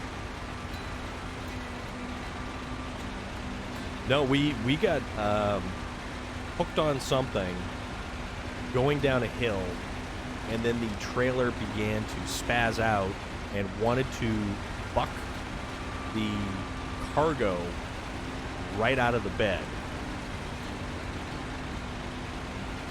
Man, that was strange. That was so strange. And I really hope that we don't actually need an actual cargo crane to unload this stuff. All right. So now that we're on more of a level ground, where's our Zix? Because I think our Zix has the crane on it. Oh, wait a minute. Conveniently enough, we have a truck with a crane and fuel right over here. So let's try and see if we can get this back on.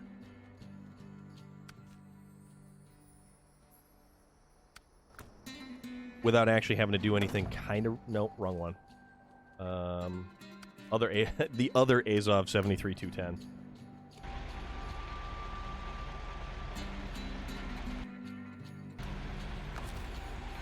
So, crane mode.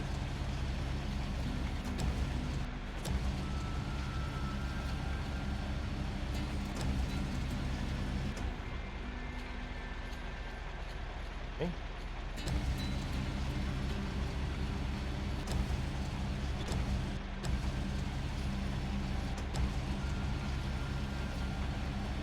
So sort of bring it around. Nope, not like that. Not like that. Alright, so detach.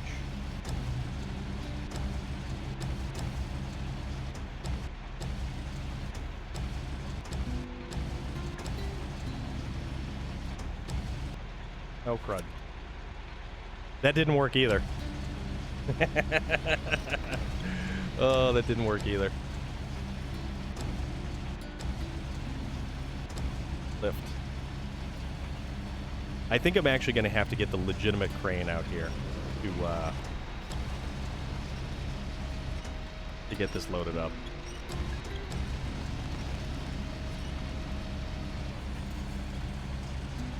Or, you know, the fact that this shouldn't have even happened in the first place. You can blame the operator all you want, but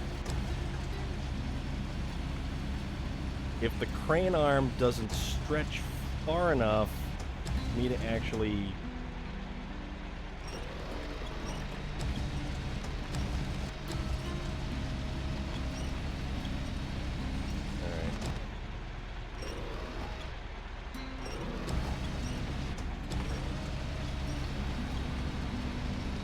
Because I can't even get the one end.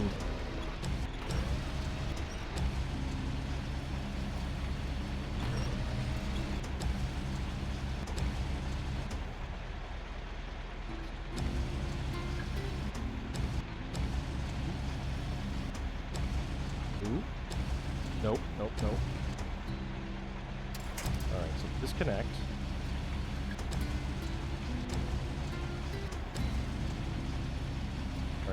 Let's try to go slow with this.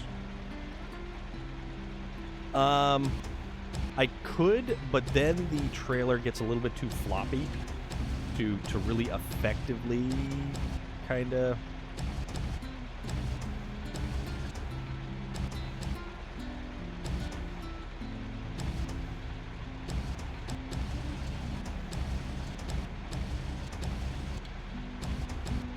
Let's see if it'll pack like this.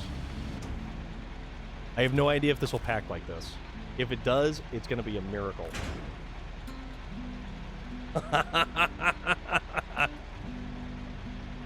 Oh my god. Okay, that was nothing short of a minor miracle.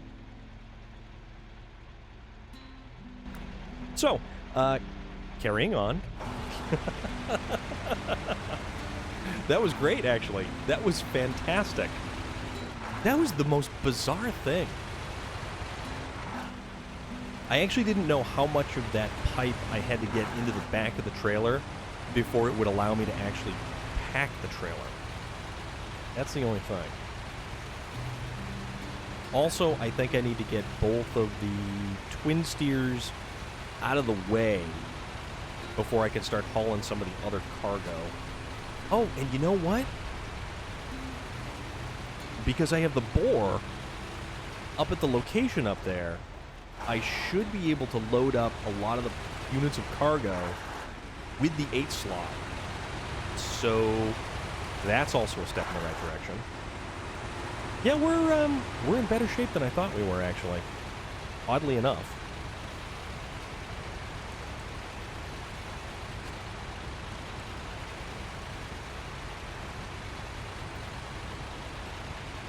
All right.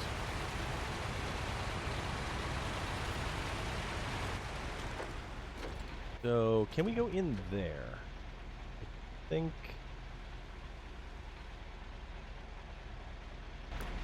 Yeah, I think that's where we're probably going to have to go. Give it a shot.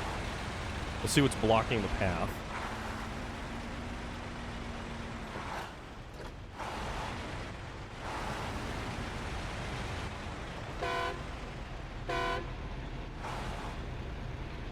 Oh. Okay. Okay.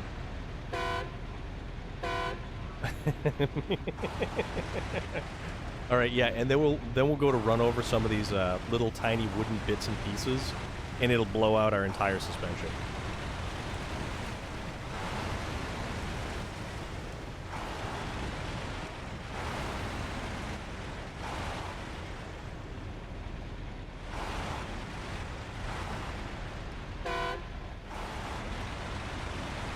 Oh, that moves too. Okay. I didn't realize this.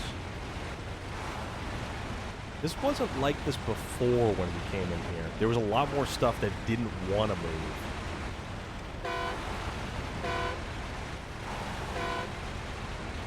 This is...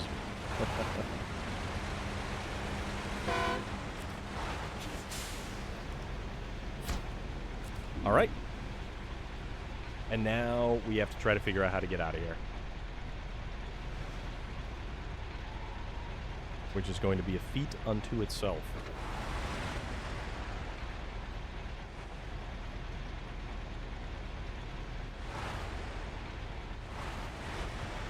We're also almost out of fuel, so that's a thing.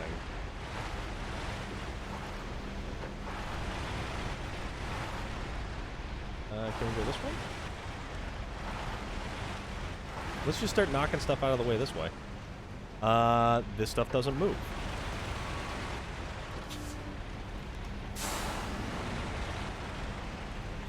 Does it? Oh, it does. Kind of. It kind of moves.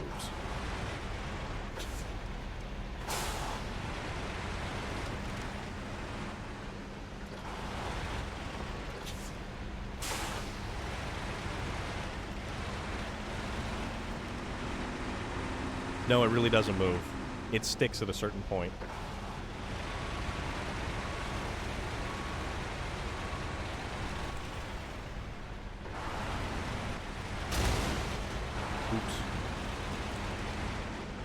Yeah, see, that's what I was worried about. Our suspension is destroyed.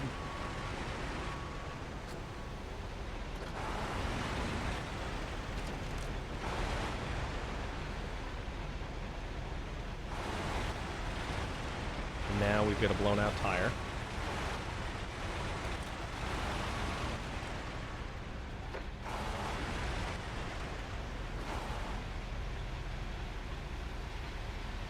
Inactive.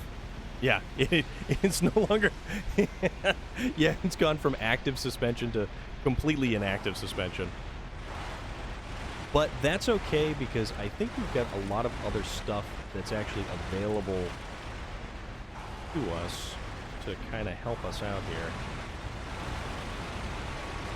That move? Well, that moves.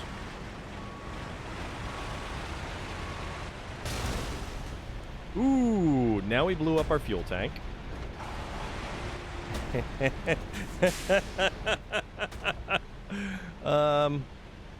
Okay. Okay.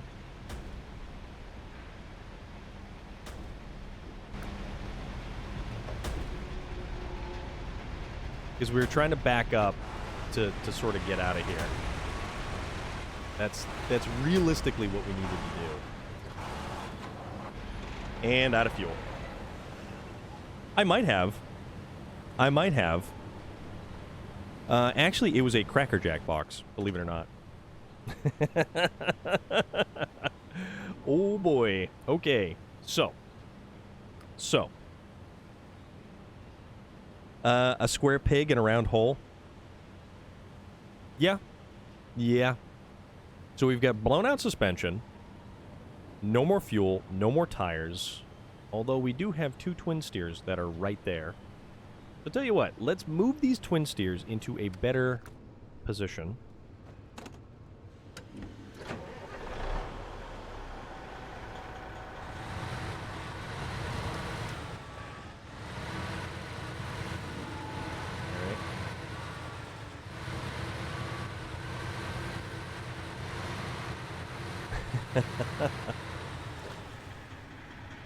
What's that?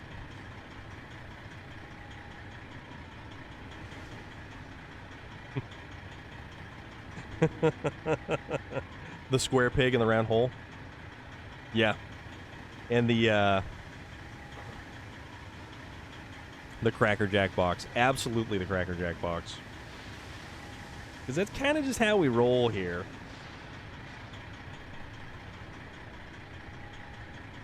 Alright. Alright. Nope, not high. Regular. Okay. Oh, this one is almost out of fuel, so there's that. I'm probably going to have to bring another truck over. No, wait. I could potentially... Oof. I could potentially tow them out of here because there's a repair section right over there. Very interesting. Okay. Okay. Well, I mean, Relic, if you are festively plump. Alright. So. I don't understand how we botched that all up. That is seriously some grade A tomfoolery that occurred there. I know you meant to say peg, Mountain Lion, but I kind of like to think that it is a square pig in a round hole, because that makes the analogy that much better. Because now I can imagine a cube-shaped pig being jammed into a round hole. And we all know how much cube-shaped pigs don't like being jammed into round holes.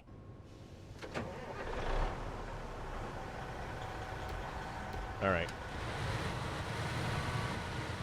Get this second one over there.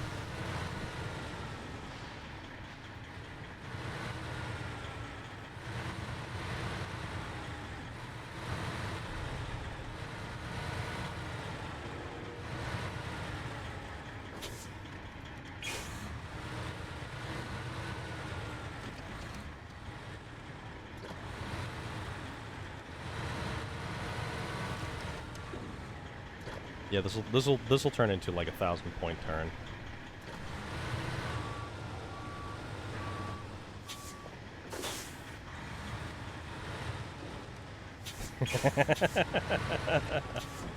No, we're good. We're good. We're good. We're good. There we go. There we go. That's what I wanted to do. That's what I wanted to do. We're good. I stuffed cube-shaped pig in my mouth hole. Oh, man. And we're always going to clip that phone pole on the, or that's a light post. Or a telegraph pole, if you will. We're always going to clip that one on the way out. Oh, man, Relic. What would we ever do without you, good sir? Probably not have nearly as many dad jokes. Or other jokes.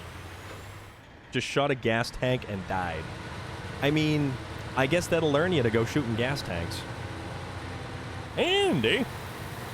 Don't shoot gas tanks! Andy! Alright, so let's try this recovery method with one of the twin steers, because I have no idea if this is going to work or not. Let's see. I don't even know where I'm parked it here. What is this thing? This is probably also the worst vehicle I can only recommend. I mean, it seems legit.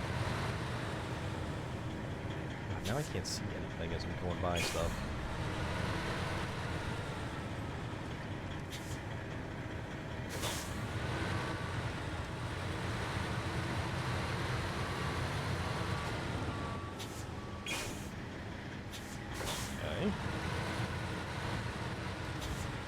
forward here, and then back up here, swing the corner.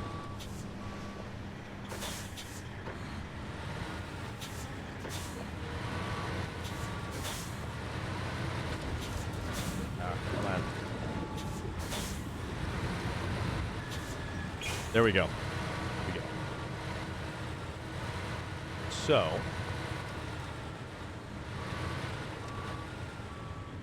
I don't know how this is going to work.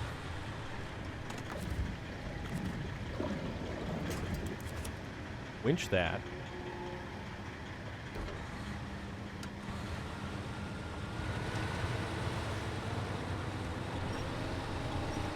Oh, this isn't moving at all. This is also jammed up good.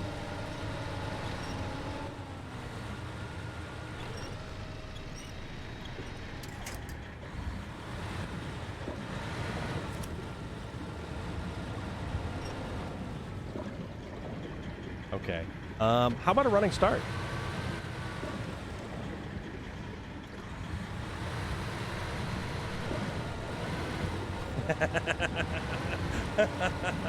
Oh, we're gonna get something going here.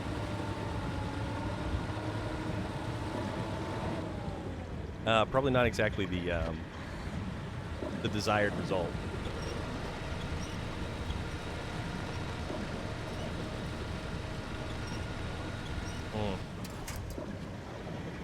Okay.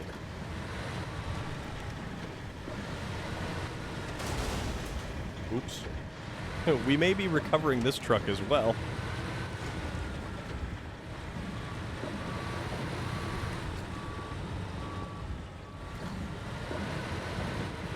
Alright. So, I don't know what I can use to get these out of the way. See, because it's bouncing off the trailer.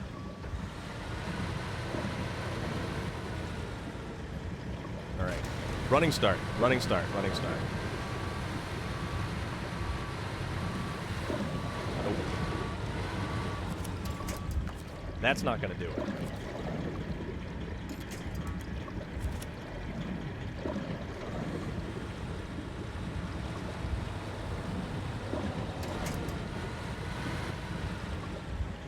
Okay. Do this. All right. So this is how we're going to get a running start.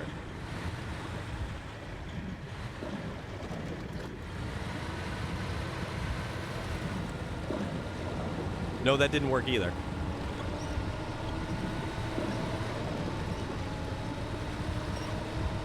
Yeah, nothing about this is working. This is going to be a crane type situation.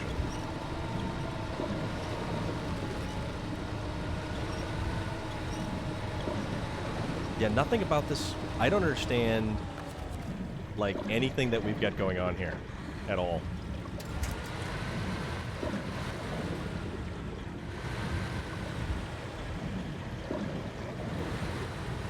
We kind of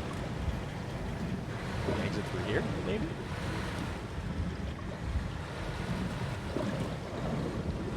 Anything? Nope. Can't exit through there either.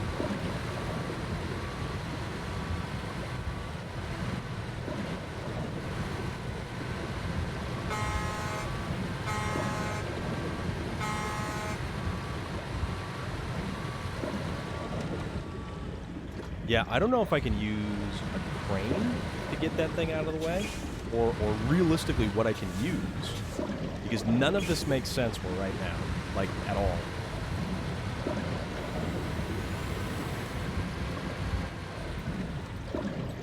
Although I wonder what would happen if I disconnected the trailer and I came in here with a smaller vehicle.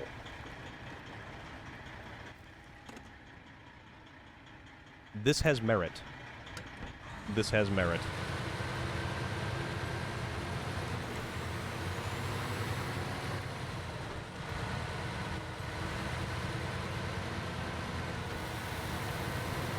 Alright.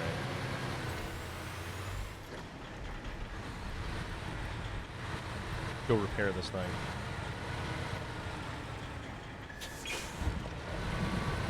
Yeah, because we're just, like, smashing this thing around right now.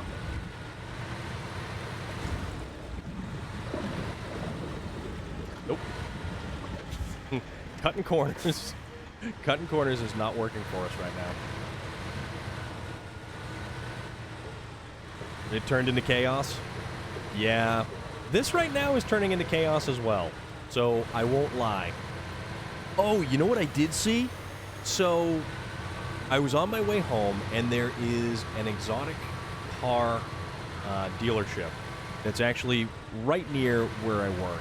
And they had what could only be described as a Dawn 71 from this game, but it's actually, well, I believe Rambada said it was a Lada.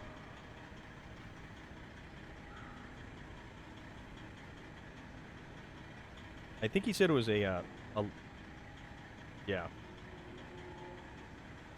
a Lada. And it was actually really kind of cool to see.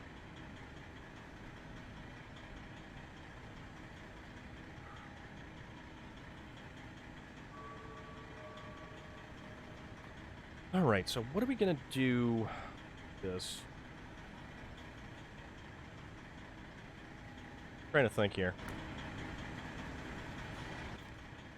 Actually, no. No. What we're going to do is we're going to go do this. Because we've got the 8-slot trailer. We've got some fuel. What else is near here? Is anything else near here? No. Nothing else is near here, but we've got fuel down there. We're not going to be able to get this trailer into this cargo area over here. This isn't going to work at all. We're actually going to need a crane, and we're going to need something. So, let's see. The Zix might need to make an appearance over here. Because this just isn't... This isn't working out real well. There's no real easy way into this thing. So, let's bring the Zix over. Although, let's try to figure out which way we can conveniently get over there with the Zix. Which is probably going to be just... Yeah, we'll get down to the ice, and then we'll just kind of... We'll go here, down to the ice, and then we'll just travel along the ice, hit the bridge, cross the bridge, and then make our way up here, and then over here. And then we'll just start dragging stuff around with this configuration, so to speak. So let's see what this does for us.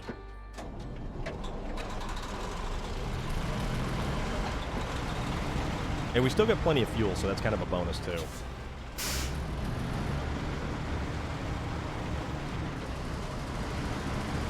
Then we'll fuel up the bore. We'll load up the bore. And then we'll bring the bore over filled with all sorts of stuff.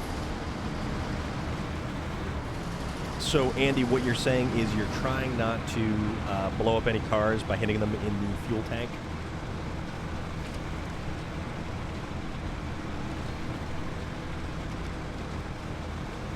Full send. Off we go.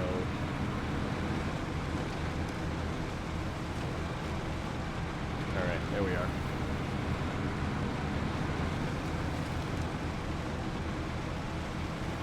Hey, this will be the relatively easier way to travel. Well, no, kind of. Killed too many people. Gotcha. Gotcha.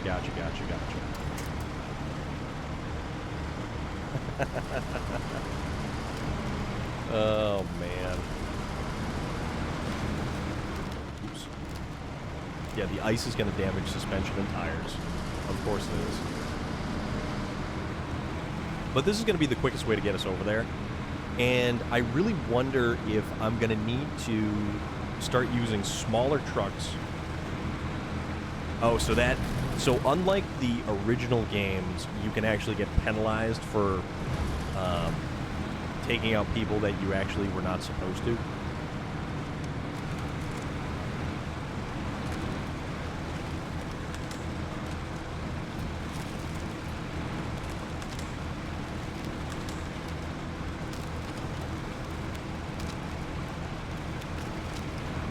crossover. Ooh.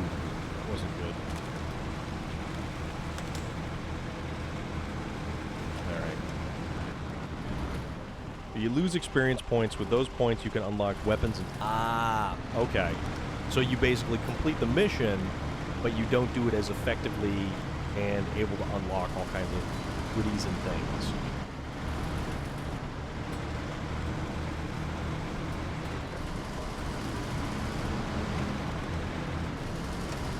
Do you really have to, so you can plan the missions better? Okay.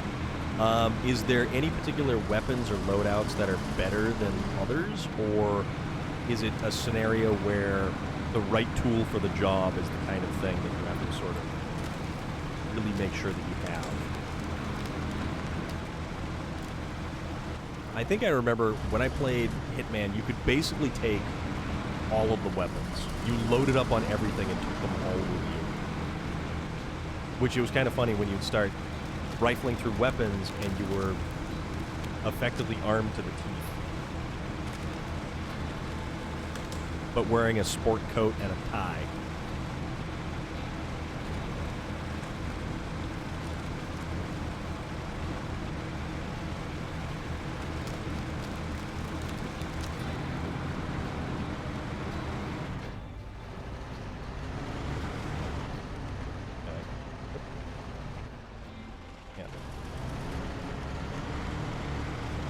Oh, rocks. Oh, these rocks.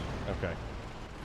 Go with silenced handgun, 3 coins for distraction, a briefcase with explosives, and a lockpick. And that is the best setup for you. Okay, I gotcha. No, that's cool, though.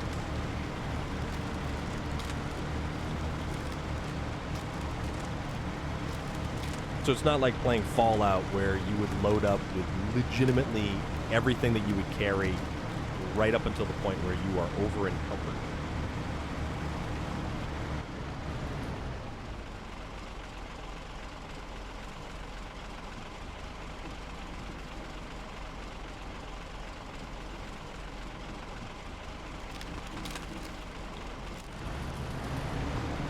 Alright.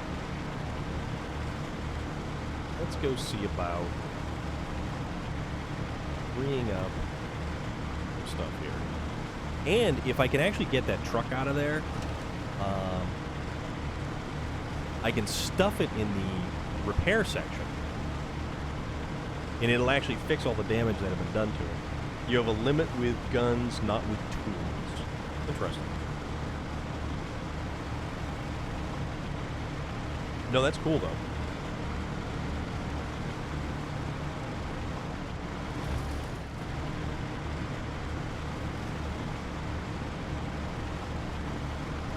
Carry 2 weapons, a handgun and a bigger rifle or shotgun on your back, but you can take infinite amount of tools. Okay. But if you take a big gun like that, the chances of you getting found out are significantly higher, I would imagine.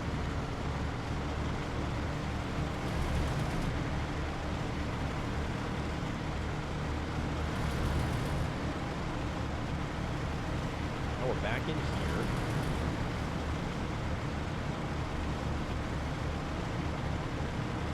And I realized that I could just, like, make the truck recover, and then I could simply get rid of the trailer altogether. Oh, okay. See, here we go.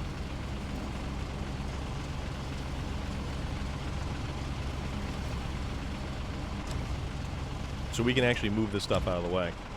It depends on your outfit. If you're like a guard, you can carry guns. If you're a janitor, though, you logically can't have guns. Handguns are hidden. Nice. So this is apparently the little tidbit that we weren't really paying attention to. The fact that we can move these cargo containers out of the way. I'm an idiot. I'll admit that. All right. We'll just kind of leave that there.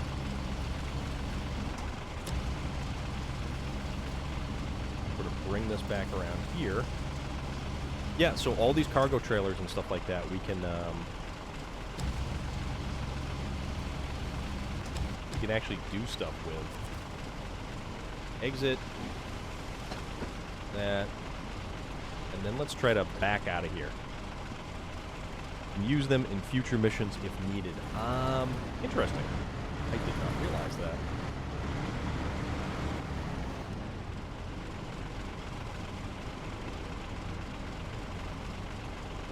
Alright, so you know what we're going to do?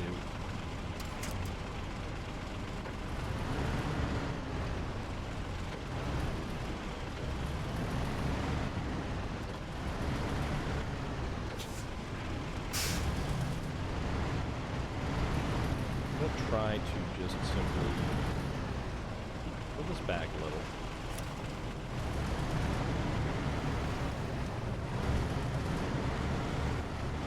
Move it as far this way as we can.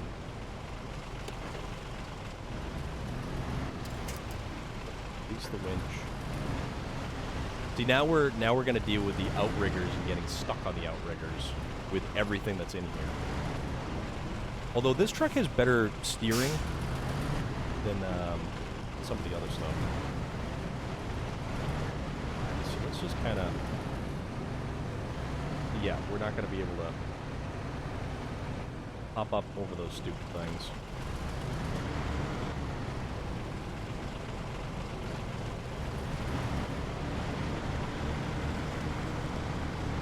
But just create enough of a gap so that I can get through. That's all I want. I just want to get through. That's it. You don't have any drinks? Well, I've only got water now. I finished up my Mountain Dew. Right, come on. There we go. Perfect.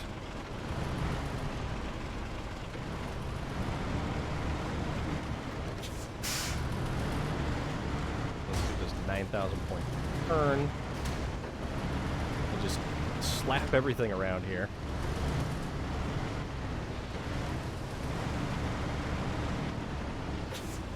There we go. Now we're making well, I didn't run out of drinks, but I'm a lazy person, so I don't want to stand up and get some. I need a mini fridge in the future. We all need mini fridges. We all need mini fridges. That goes without saying. All right. Now, let's proceed to take this whole misbegotten setup out of here. Now that we can get out of here. And actually, this is probably going to be the ideal setup to haul stuff in there, because we most assuredly won't be getting an 8-slot trailer in there. Let's go repair it before we actually put fuel in there, because I believe the fuel tank is completely ruptured. And of course, we're dragging... you have crotch goblins to get you drinks when you need them. This is ideal. This is ideal.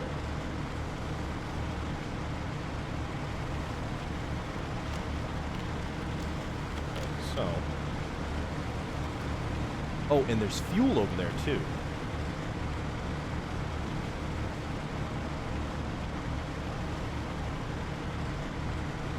That's right, I forgot about the fuel trailer, which we can make use of.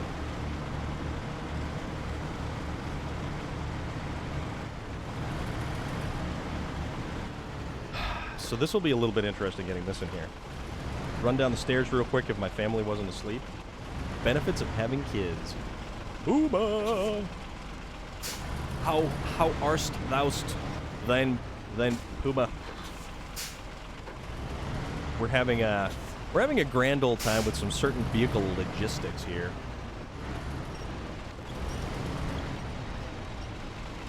It's turning into just a catastrophe.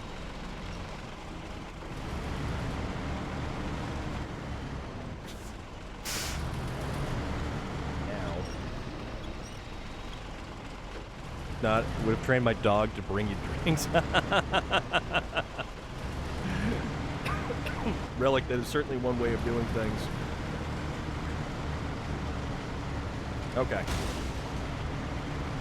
Well, I guess it doesn't matter that we are absolutely destroying everything on this vehicle right now. Because here's the repair thing. Bidoosh.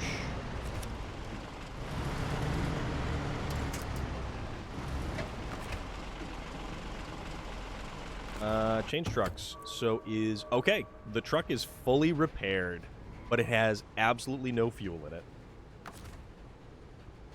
And we cannot refuel from there, so change truck again. Back to this guy. And of course, the headlights turn off, as always.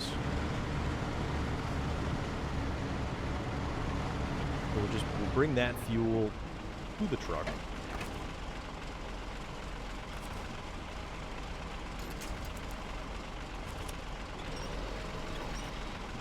Okay. Thanos is too stupid, Dash is too old. I mean, there is that. Okay. So, fuel, refuel. Scout fuel trailer into the Azov. Let's do that. Scout fuel trailer into the Zix. Okay. So, that scout fuel trailer is empty. I love getting caught dragging bodies across the floor. I mean, are there no other wonderful things in life?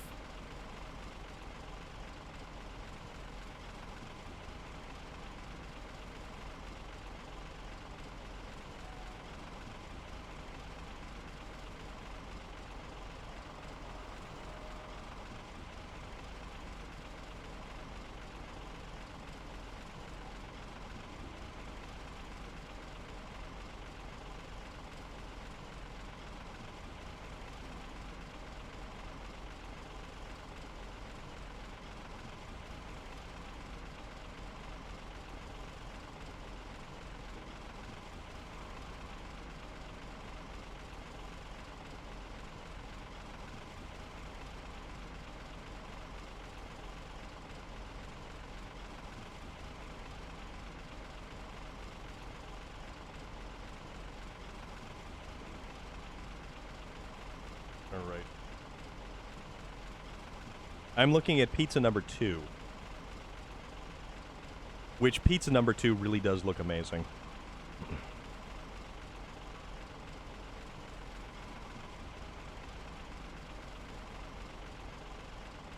All right. Okay, so let us go back to the boar, which is over here, and let's attempt to do things. That's when rig up something with an RC truck, have it push a lever that rolls a drink into the back and drive it to you. That is brilliant. That is absolutely brilliant. Also, let's make it morning. Let's make it morning. Let's go top off the fuel in the truck before we load the trailer up with stuff and make it impossible to drag anything around. But that would be some like wild Rube Goldbergian kind of design relic.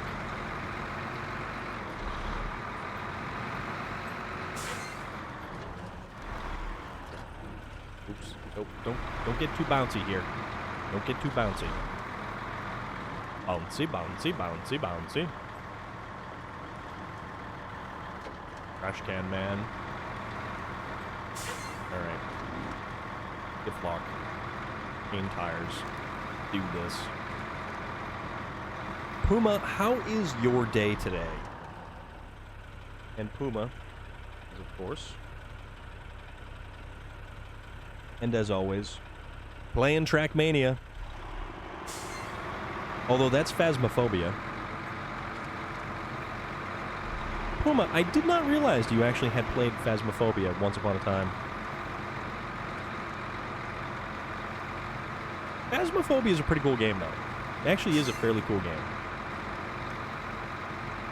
Or kindly ask Panda to place a drink in the bed of said RC truck. Phasmophobia is hella funny. It's actually more fun to watch other people on stream play Phasmophobia than it is to actually play Phasmophobia yourself. Or at least that's my personal opinion. Also, it occurs to me I could have simply unhooked this trailer, driven down here, got fuel, driven back to the trailer, rehooked it, and then went along my merry way. because I'm probably going to use 50 liters of fuel just getting back up to the other direction. I am not a smart man, but I am full of purpose and intent. We've got gumption. That's what we have. We have gumption. We have stalwart fortitude.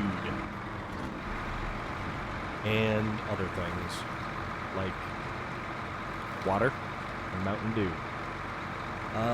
And we had Domino's. No, we actually still have Domino's. We have some cheesy bread with some garlic dipping sauce. I like the regular cheesy bread, although the bacon jalapeno cheesy bread was actually fantastic. Years ago, I had a coworker who was like, "Hey, slide me a big old chunk of that cheesy bread right there." I'm like, "All right, you sure you want some?" Knowing full well that there was giant angry green eyes of jalapeno peppers sticking out from the middle of this cheesy bread. I knew it was there. One of my other coworkers knew it was there. For some reason, the coworker who was asking for it did not see the giant green angry eye of the jalapeno. So I gleefully handed him a chunk of cheesy bread, of bacon jalapeno cheesy bread. This dude is probably the biggest wuss when it comes to anything spicy or heat hot.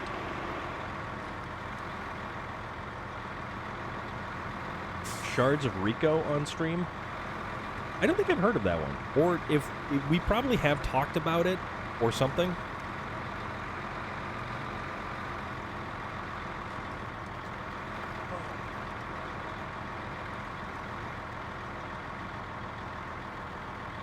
We're good. We're good. I think I've moved past the part where I've wanted to take a nap, just from the sheer ridiculousness that this game has kind of turned into today. So I'm not going to be able to get wooden planks. I'm not going to be able to get metal beams. I could, however... Oh, small pipes are another thing I won't be able to get. So that is... I could use 2 twin steers to do that, though. That's a thought. So I think all we're getting is medium pipes. Where are the small pipes? The small pipes are over in the other area. Wait a minute. Where are small pipes? Hold on. Hold on. Hold on, hold on, hold on. Small pipes over here. Please tell me small pipes are... Okay, that's small pipes over there. Okay, so that's not too terrible. That's the game Puma played on my second time in the stream. It had him visibly shaking. With anger or fear? Because I can't remember. Shards of Rico.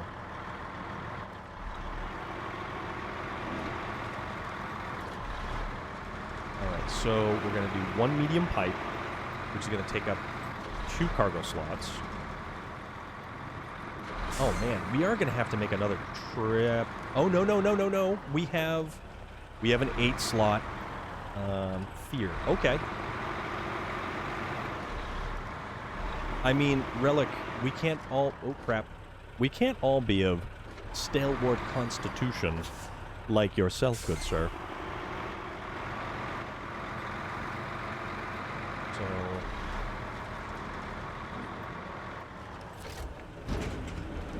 You want...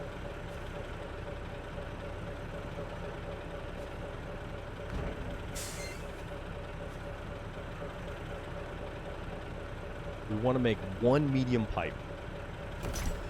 Scrap that. We will take 1 medium pipe. Okay. So with that said, now let's back up to...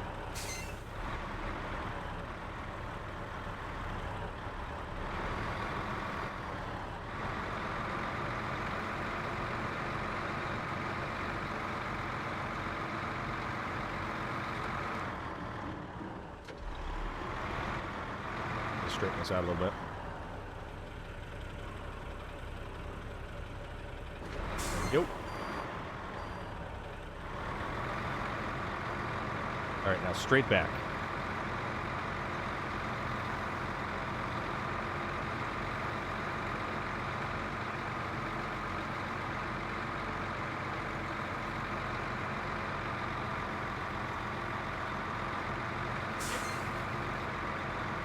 this way a little. Nope, nope, nope, nope, nope.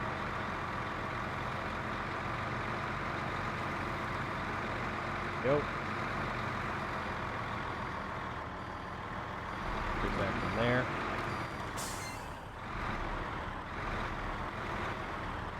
Yeah, we got skills. Not really.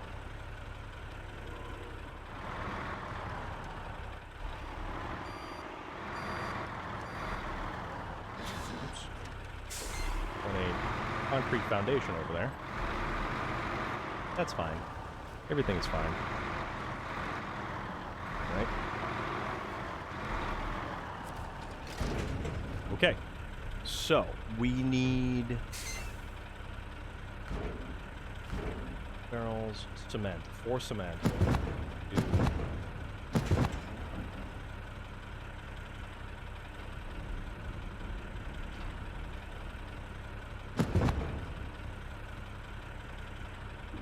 Okay, so 4 cement. Oh crap. So that's concrete blocks, but we need a concrete slab. Huh. We've got 4 cement, 1 medium pipe. So we need to figure out where to get the concrete slab from, because we've only got concrete blocks. It's a crowd game like those Jackbox games, streamer versus audience. We get to set 1 trap, and then you get timed things you can do, like cause a heavy fog to roll in, slam doors, bring hands up from the ground, flicker lights. Oh, and now I get what you're saying.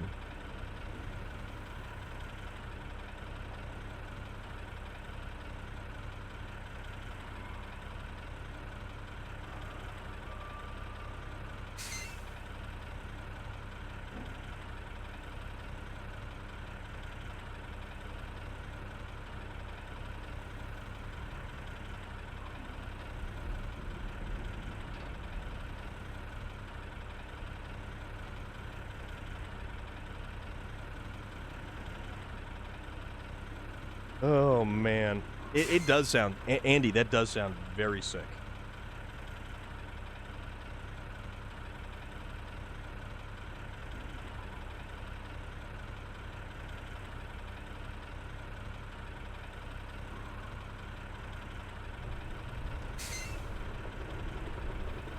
All right. So we're not going to be able to get this... So we need concrete slabs, which I think... Is this going to be concrete slabs? No, that's metal beams. Where the hell are concrete slabs? Or do I have to make them? Hold on.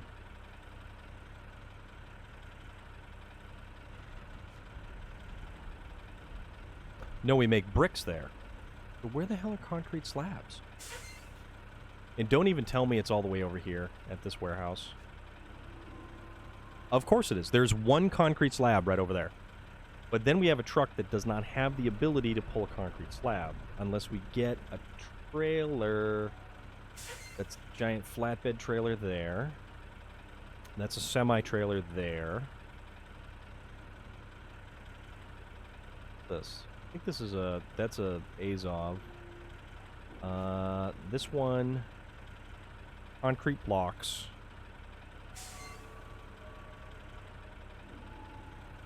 Alright, so effectively, the only place to get... The only place to get that concrete slab is 1 from that location.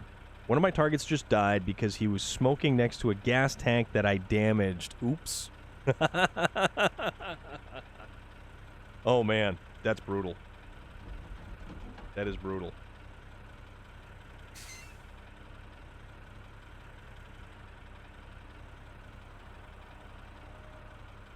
Man, Sunny Pond Cleveland's going live a lot lately. All right. So... I would have to dump that trailer, head over here, get this trailer, head back over there, get the block, head back down there, but that's also going to be in a relatively large size. Yeah. You didn't think your target was going to smoke next to it? Oh, dude, that's awesome. That is so funny. If we kind of do... Actually, there's more of a path that's... Is that... It's kind of a path right there that leads all the way back down here. And then... Yeah, but then we can just kind of come down here and just scoot up and around, get that thing. Yeah, you know what we're gonna do? We're gonna jump into one of the other trucks. Call me Pizza Picasso. Relic, you are in fact the Pizza Picasso of this whole wild, misbegotten situation. Although I realistically should pick up one of these other medium log trailers. But that's neither here nor there at the moment. So let us consider going to the garage. Let's pick out a truck that is going to allow us to go get a 2-slot slab of cargo.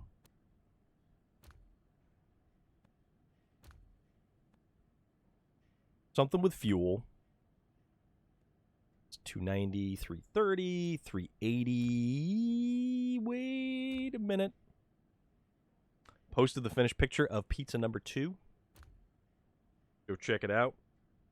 And done.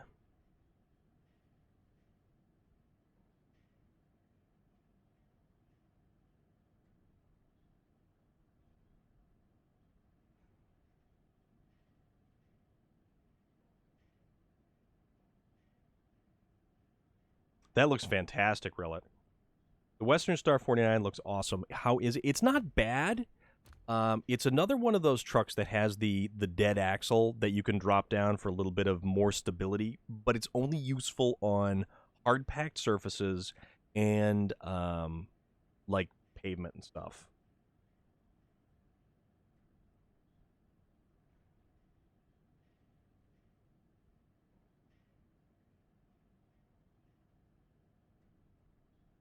I just need to check something because I have a plan for a thing, and I'm trying to make it happen.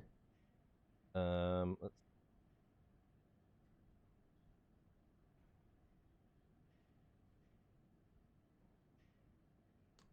internet is not exactly the best tonight. Yeah, it does have the 290-liter fuel tank, but it's got switchable all-wheel drive and differential locks. But the power to weight is actually an S+. And that is the truck we initially tried to...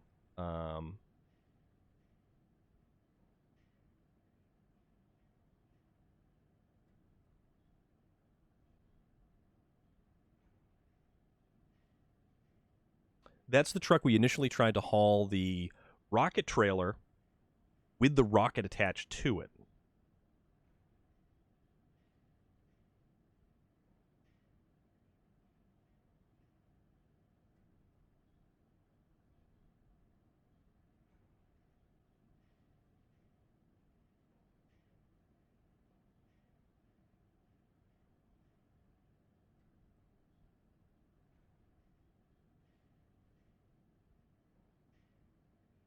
All right. You know, it isn't, though, and it's actually a relatively decent truck on fuel. So...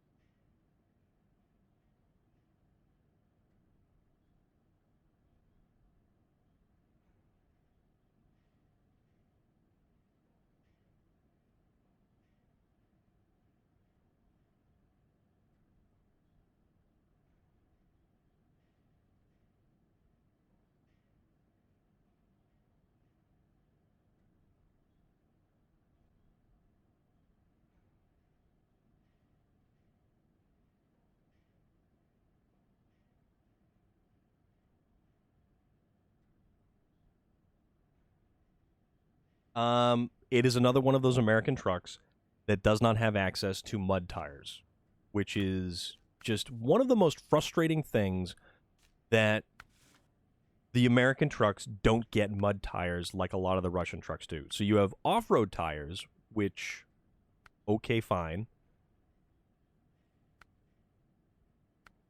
But then you've got, off-road right to chained. And that's it.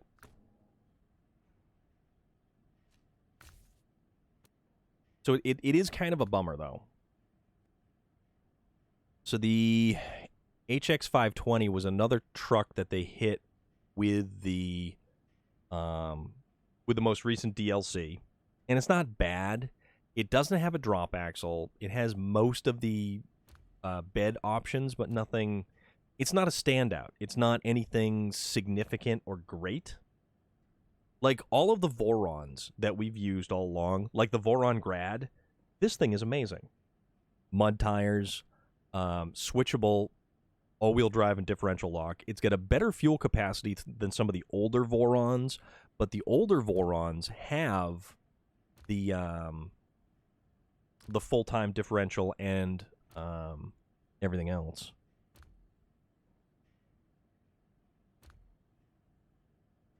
I could do an Azov 4220. I could do a Western Star. We don't want another Zix because we're tired of the Zix. Dairy Longhorns, I need a trailer. The Dan I could throw a bed onto. Can't use the Kolobs. Yeah, this one right here, the Don 71. I actually saw something like this today, and it was actually really cool.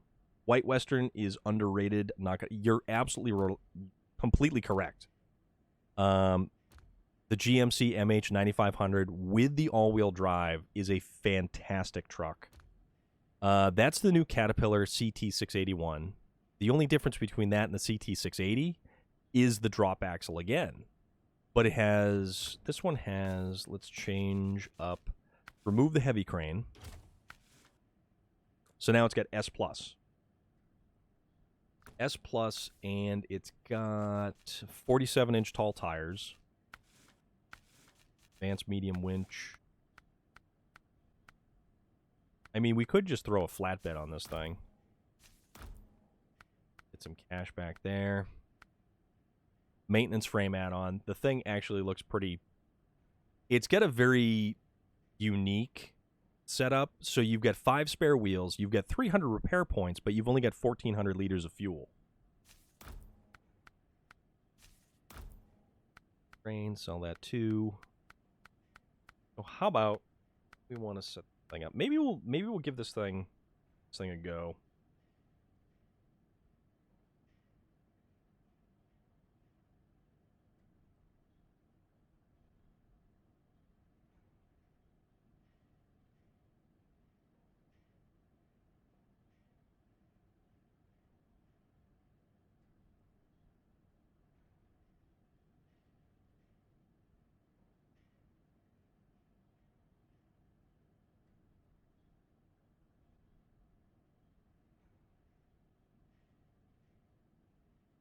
Trying to do extracurricular activity stuff here, coordinating certain things.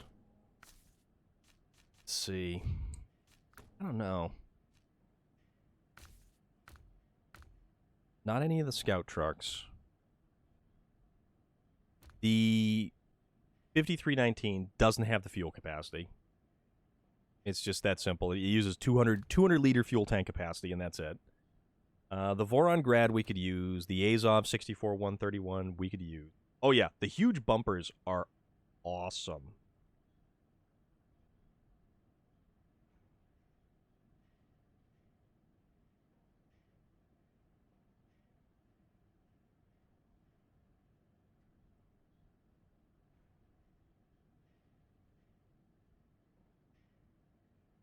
Right.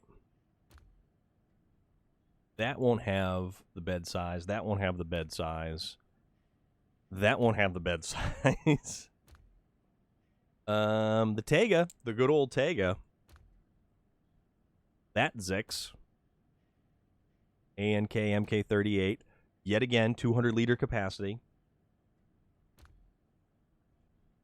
That Freightliner is actually a really nice truck. There's the other Tega with the Tega paint scheme. Paystar 5070. The Royal BM17. But there is also the Bandit, which has 150-liter fuel tank capacity. I don't think we're actually really climbing over a lot of ice and stuff. So that's a thought. That's one of the older Vorons. That's also one of the older Vorons. And KMK38, another. How many of these do I have? Step. And then we've got the heavy trucks, which, I mean, Caterpillar, Western Star, Kolob, Paystar, Patras.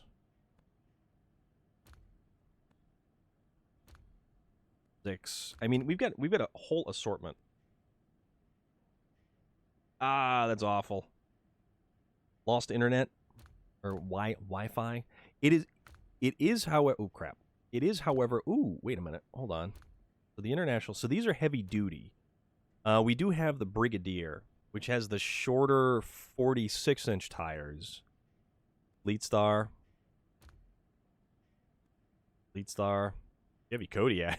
Watch the Chevy Kodiaks struggle right along.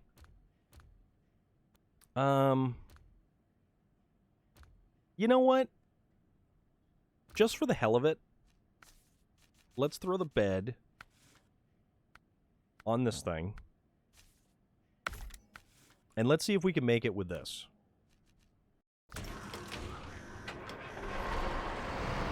Let's see if we can't get that concrete slab with this truck. Maybe we will. Yeah, the smaller Caterpillars, not so much, but we'll give it a shot. We'll see what this thing does. The unfortunate thing about the smaller Caterpillars is they have that weird rocker arm suspension in the back, so they really don't have any suspension give. It's mostly just the tires sort of moving back and forth. It's fast, though. This is a very fast truck. The CT680 is one of the top 3 or 4 fastest trucks in the game, believe it or not.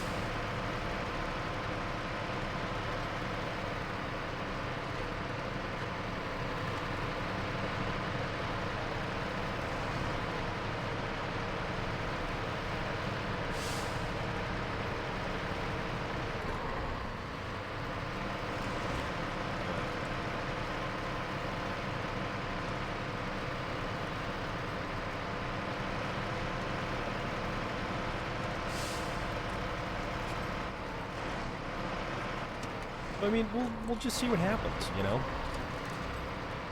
I just want to use different trucks. I don't always want to use the same ones. And that's the thing. I want to be able to use anything that isn't the Zix 605R. Because it stops being fun when it's always the same truck.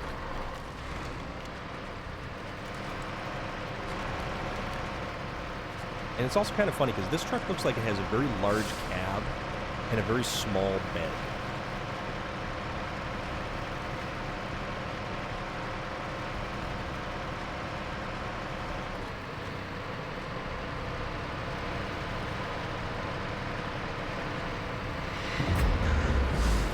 Hey! Sergeant Rusty coming in with the raid.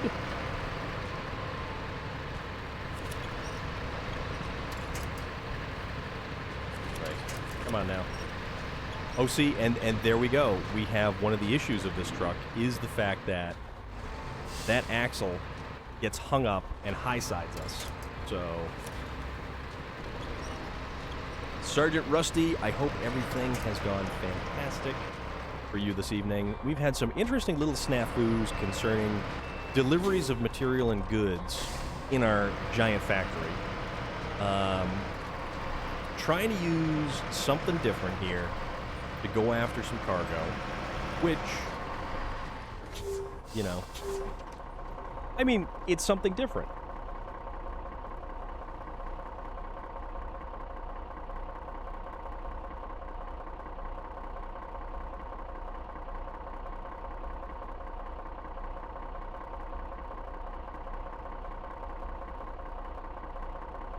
And if you're not following Sergeant Rusty, you should absolutely be following Sergeant Rusty because he is another player of SnowRunner.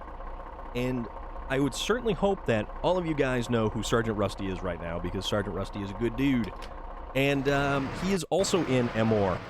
And also, looks like there was a winch there and some excitement and tomfoolery that was occurring. Right now,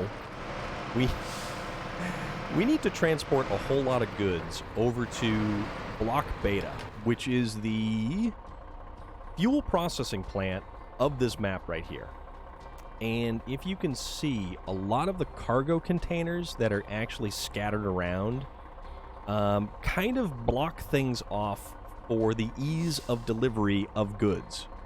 I have an 8-slot cargo trailer. It has a lot of stuff on it. I don't think we're going to be getting into this location right here.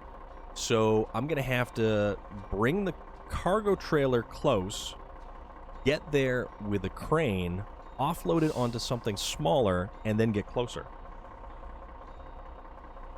And some real excitement yesterday that took about 4 hours to fix. Yes, because it wouldn't be SnowRunner if there weren't incidents. And I say that with a smile on my face because, man, it's fun. It is a lot of good times, it is a lot of goofiness, and it is a lot of zaniness. So we have fun with this, though. This is one of those games where you can just kick back, enjoy the time you're spending with it. And if something goes sideways, you know, it's just more time. It's not really anything crazy. Let's see. So we're going to get this truck here up to the warehouse because we need to collect the one concrete slab that is anywhere on any of these maps. Also, we needed a large pipe, which...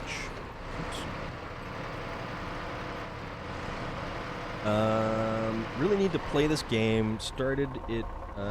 yeah, you know what? Absolutely. King of 409, you absolutely need to play this game. This is a fun game. This is a great game. And it just... It's cool. I mean, you set up the trucks how you want to set them up.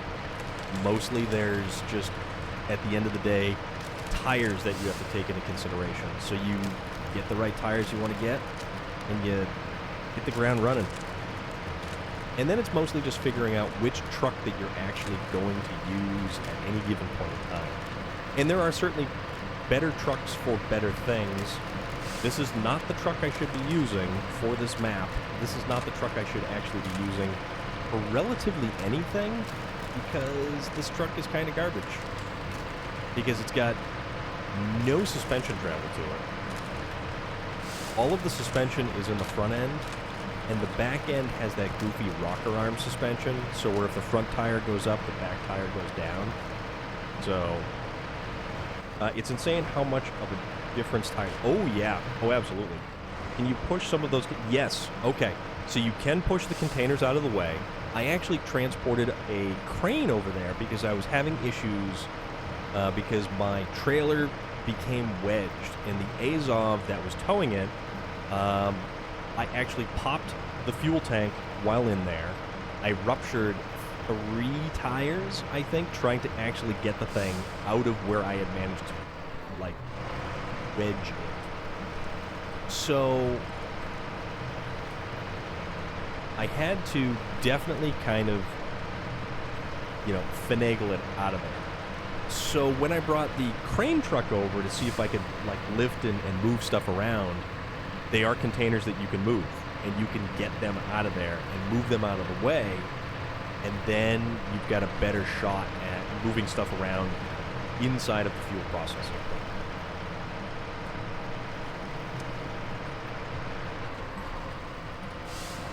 So, I mean, it works for the most part. But things went well with your stream. Things went things went better. Even though they might have taken a 4-hour detour. Because I am very familiar with those 4-hour detours. Oh my god, am I ever familiar with those 4-hour detours. You figure you're gonna do just one thing. It's gonna be that quick thing. We're just gonna get this little thing done. Is it a little thing? No, it is not a little thing. And it turns into a very big thing. It turns into a very big thing that turns into a catastrophe. Much like the river crossing I attempted to do with the Navistar and the rocket on the trailer. It was really productive today. Fantastic. It is so cool, though. Because it is all about productivity. Because time is money.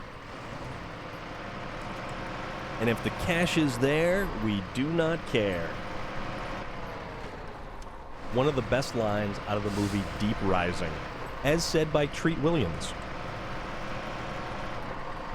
That was a really good movie. And if you've never seen Deep Rising, you owe it to yourself to see Deep Rising.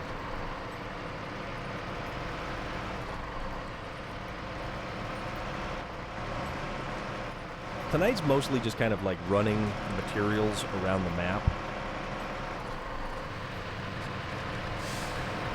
I don't even know what you'd find Deep Rising on currently. I have it on DVD because I found it on DVD with another movie, so it was like a double pack. But primarily all I did was get it for Deep Rising. And it's such a good movie. Oh, it is such a twisted movie too. But entirely worth it. Alright. Come on now. There we go. We actually ran into a small bit of a glitch where traveling downhill with the Azov 73-210 with a semi-trailer behind us with a large pipe on the back of it, we became slightly wedged, and when we went to sort of work the truck around with a winch, the whole thing leapt up into the air, and the trailer proceeded to start waving in the back, flopping around. So I quickly tried to winch off of things to stop it, but we were effectively damaging the truck at the same time. And then I tried to unpack the cargo to be able to move the trailer around a little bit. And once unpacked, the large pipe launched itself out of the back of the trailer and flopped not so far beside us. So that was actually a thing that happened, and it was very strange. One of the weirdest things I've actually probably had happen so far on this game, I've been pretty lucky in terms of like weird glitches and stuff. I say that I've been pretty lucky. The only glitches that have really affected me so far have been the winching, not the winching, early on, if you tried to use a crane to lower goods onto the back of the trailer, it would actually pass through the trailer. Or if you tried to pack it, it would fall through the trailer, which is really bizarre. We'll get ready for multiplayer sessions, or which one? Never heard of that happening. And also the only other one is the glitch where when you go to use a crane truck, it only allows you to select the winch points on your truck and not winch points on anything you're actually trying to pick up. Multiplayer sessions on this game, or which game? Or Hitman? Because you're still playing Hitman. I think you're playing Hitman. Still. Okay, so we don't want that, or that. We want one concrete slab. And now this is the only concrete slab in the entire region. So we do not want to lose this thing at all.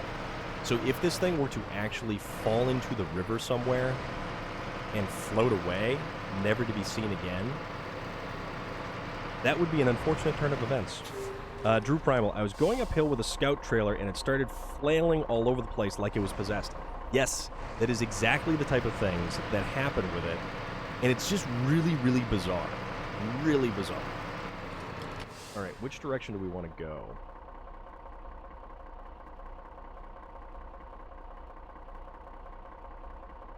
Tell you what, how about we hit here? Here. There. There. Here. Then into the factory proper. We'll go there.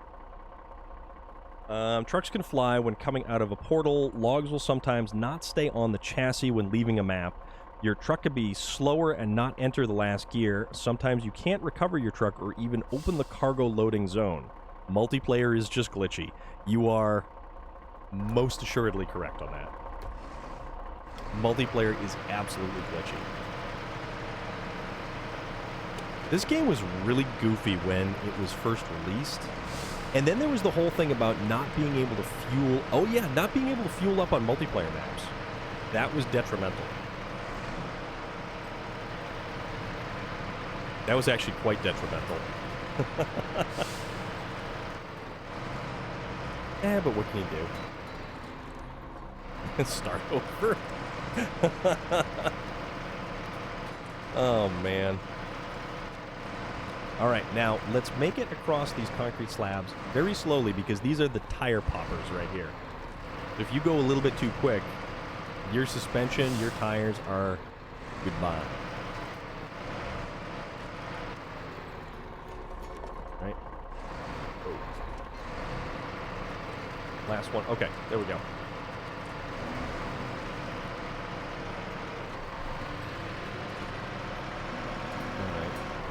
Actually, this truck isn't doing terrible.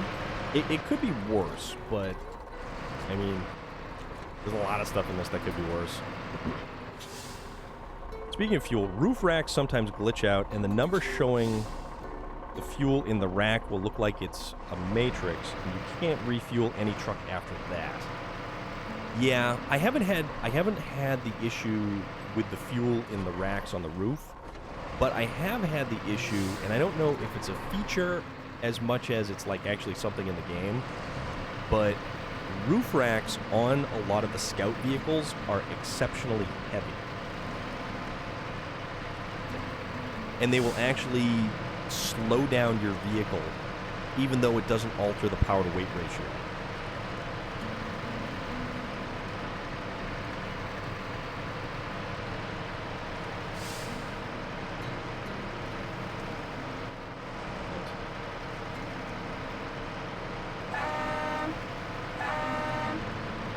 This truck's got a weird sounding horn.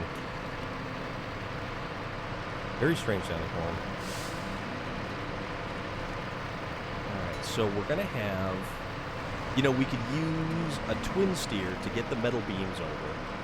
But then we actually have to... No, we could use two twin steers because we need two small pipes and then we need two metal beams. That's not too bad. I had that yesterday. I was driving the Yukon on a horrifying mountain road, and my truck ran out of fuel, so my friend tried refueling me with his Zix. And since he was live, I could see the numbers freaking out. Ooh, that's too bad.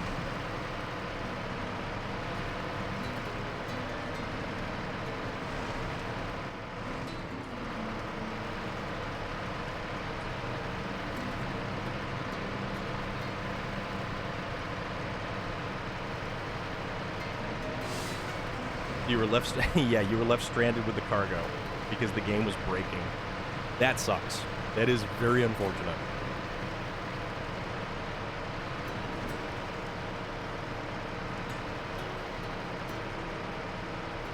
I love this game, though. Even for all its glitches, I love this game. This is one of my favorite games to play. We bear to the left. And we shall continue carrying on through the little bit of mud. A little bit of ice, a little bit of mud, a little bit of branches, a little bit of trees.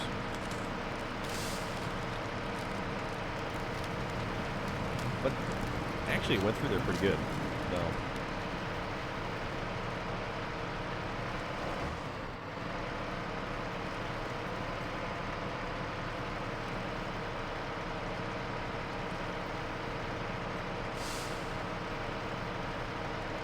All right.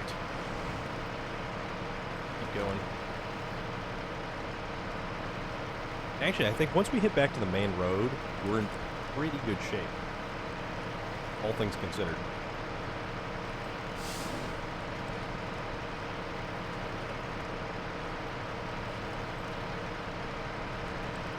You know what the best thing about today is, though? The fact that it's Friday. That is the best thing about today. Me thinking of ending a stream, might stay the whole time, gotta wake up in around 6 hours because I have to let the dogs outside tomorrow morning. What time is it? So we're about 3 hours in. I had not planned on going, like, super long, but I also kind of want to at least make some deliveries to the factory here. So if I can get these concrete slabs delivered, and then I can try to get the boar over to the factory, unload its cargo, and get that delivery, that would also be something. And then that just leaves me in the position where I need wooden planks, metal beams, and small pipes. So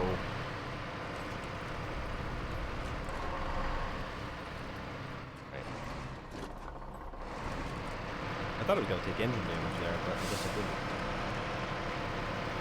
This thing throws out a lot of light ahead of it as well.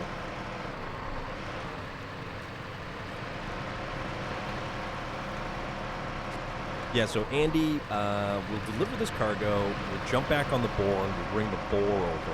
Or at least we'll see how long and how involved that's going to be. Okay. Sounds like a plan. Sounds like a delightful plan. Alright, which...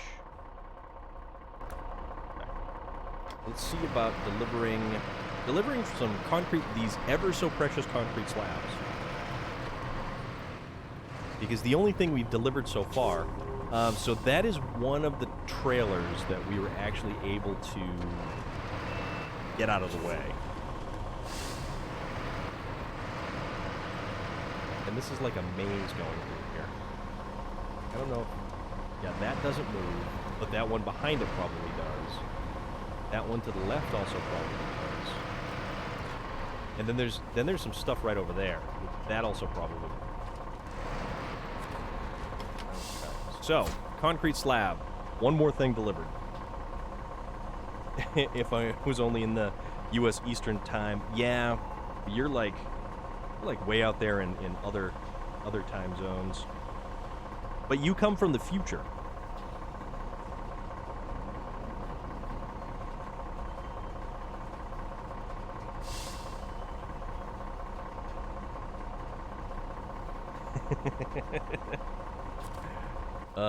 Alright, so let's leave that truck there just for the hell of it.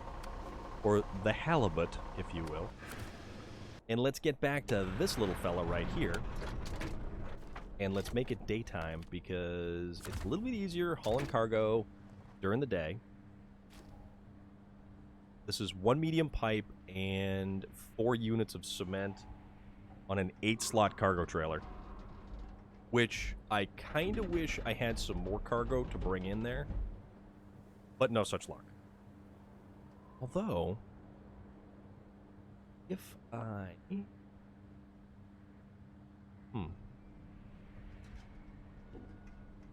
It would be 2 small pipes. We have cargo enough for only 1... Yeah, it doesn't really make a difference because it doesn't actually change the amount of times that we actually have to... like, go back and forth with the cargo. The only one that's going to be kind of a pain is that wooden planks. Because we have to... Let's back up. Yeah, the only thing that's going to be kind of a pain is the planks because of the fact that we have to...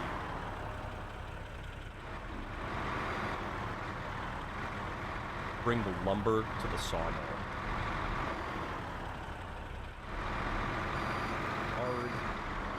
Don't jackknife, don't jackknife, don't jackknife.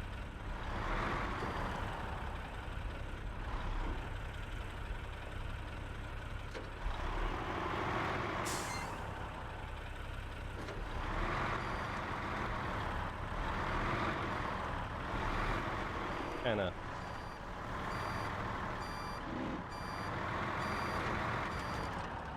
Well. Oh, there we go. There we go. A helping hand from a useful winch point. Thank you very much. It's almost like I know what I'm doing. Well, kind of. Sort of. Maybe. But see, this is the cargo that we're going to have to take off of this trailer and put on a smaller trailer to bring inside to deliver the cargo.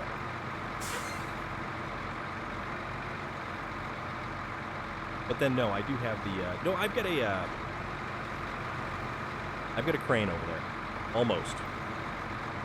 I almost know what I'm doing. That is the key phrase there, Puma. And Puma, how are you doing this afternoon? I hope you are well. I hope things are good. And I hope you're primed and ready for your Trackmania this evening. Although, is it Trackmania? Or is it ever anything other than Trackmania?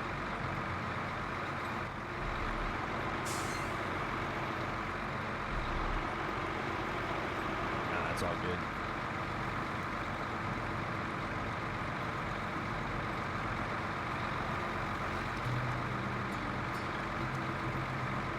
I'm still pleasantly surprised at the performance of the boar on these maps. Like, certain elements of this truck have been shocking. I didn't think it would be capable of doing the types of things that it does. Also, I love the look of it. It's just a behemoth. It's like the Russian version of a P16 with less capable tires. Except it tries to compensate by having all-wheel drive. Resident Evil 8, The Binding of Isaac, and possibly Trackmania afterwards. Gotcha. Gotcha. I'd use the boar more often if it wouldn't drink its fuel in 2 minutes.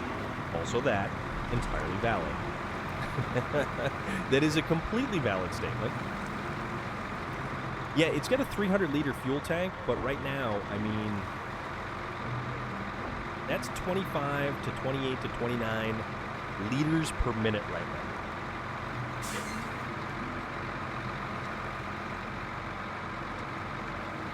So this thing is just effectively guzzling fuel. And hopefully we can make it further without actually needing to run something down to it to refuel it to get it to the fuel drop-off point, because then that just extends the amount of time that we're at doing stuff.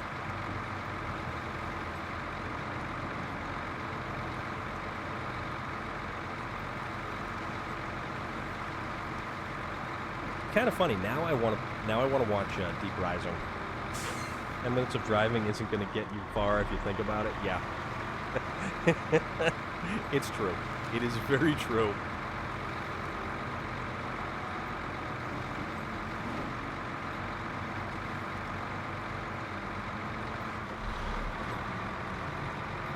Let's put it in high gear. See what that does. High gear significantly changes the fuel consumption, but the second we hit any mud or inclement terrain, it's going to probably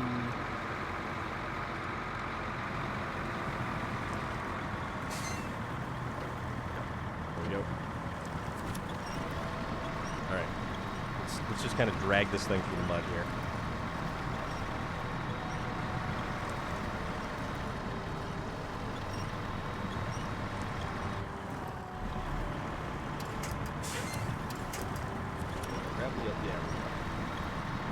That's what we're going to want to get. Going swimming in the mud hole.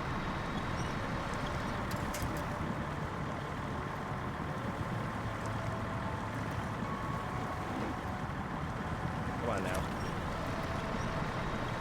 Come on. Come on, let's get to it. Come on.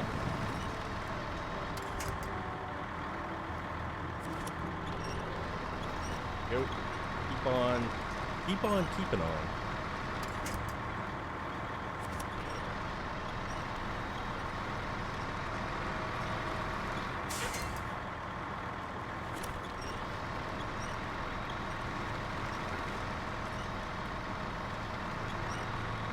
All right. And it does this bounce thing too, which is kind of weird. It has that weird little kind of wave bounce. What? This. There we go. That's better. And that's one of the go-to winch methods. Put something behind the truck, behind the axles, to a forward winch point, and then pull yourself along, as opposed to trying to just use the winch independent of the drivetrain power. Oh, you know what? We can get some fuel right here. How's about them apples?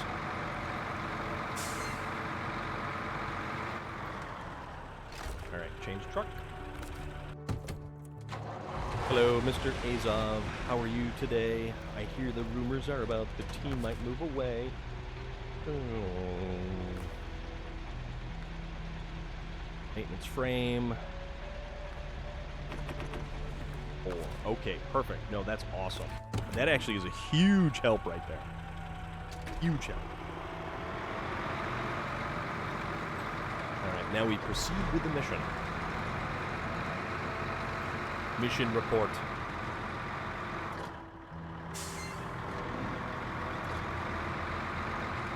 All right, now let's see if we can actually make it up this hill.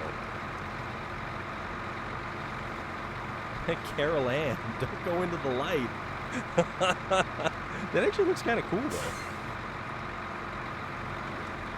And it's sort of funny how different it looks between the TV and the laptop. Just like the lighting gradient and everything. Kind of neat. And I know it's like only something that I can see, but that's beside the point.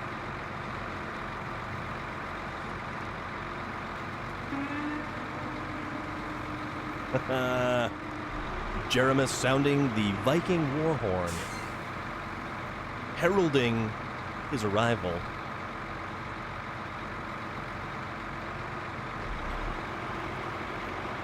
Good sir, I am still excited for you. I am still incredibly excited for you.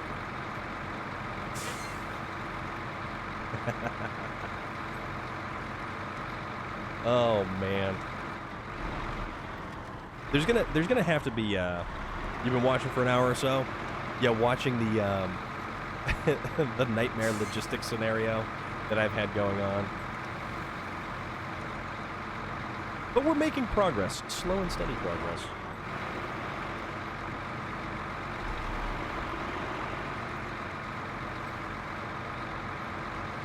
And this truck actually is it's not struggling nearly as much as I thought it would be struggling. So, that is where we have to go. We're working on recovering the fuel processing plant for setting up the rocket launch. Once we get this stuff over, hacking some remote boxes for class, got homework on one screen and you on the other. Well, that's a damn good time. Alright, so let's park ourselves right here. Let's jump into the Zix.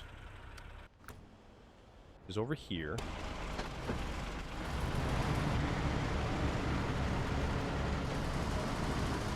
And then we're going to have to take one of the twin steers. And we'll load the cargo onto the twin steer to bring it into the factory. Which, I mean, maybe not the best of ideas, but certainly not the worst of ideas. The absolute bottom of the barrel idea is going to be this whole, well, let's just bring that 12 slot trailer right in there instead. that would be the worst of ideas.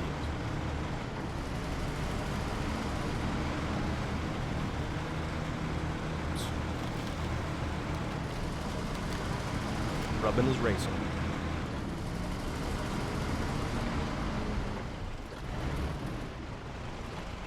Park. Park right here. That's a good spot. Anchors. All right, now let's bring over the twin steer that's probably in the easiest position, like this one right here. Got 17% fuel left on it. That should be more than adequate.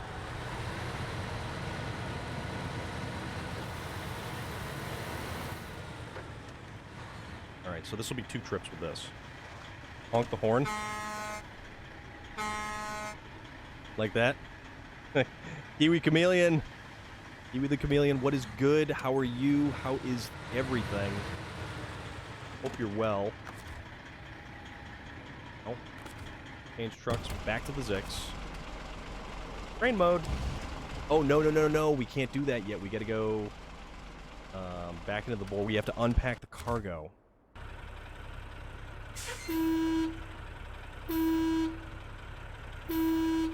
Okay, that's got the weirdest horn. So unpacking the cargo, so now we can access the cargo. Change the truck back to the Zix. Back to the crane mode. And now... doing good. Doing good.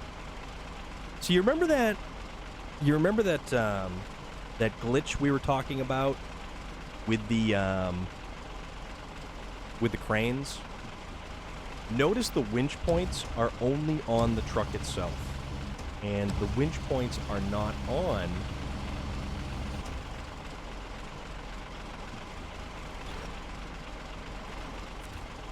So this is unfortunate. This is really unfortunate.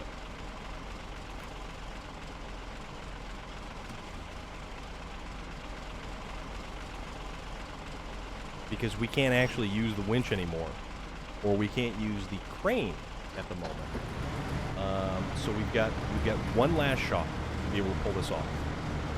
And I don't know why it does that. It makes no sense whatsoever. So not this 73-210. This 73-210 with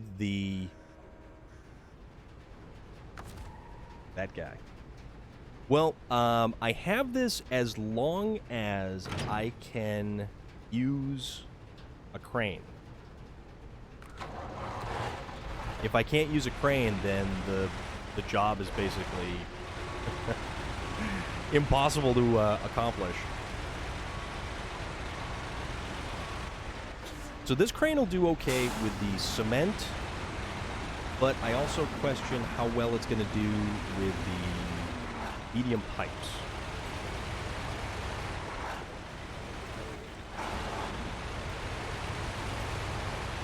This just is not good. That's the only thing I gotta say. Yeah, it was. The crane was working earlier, but now, because it effectively glitched out, so it's when you go to select the winch points, it won't actually allow you to select the winch points. Alright, so we're going to get right up beside this thing. Alright, right in the middle right there.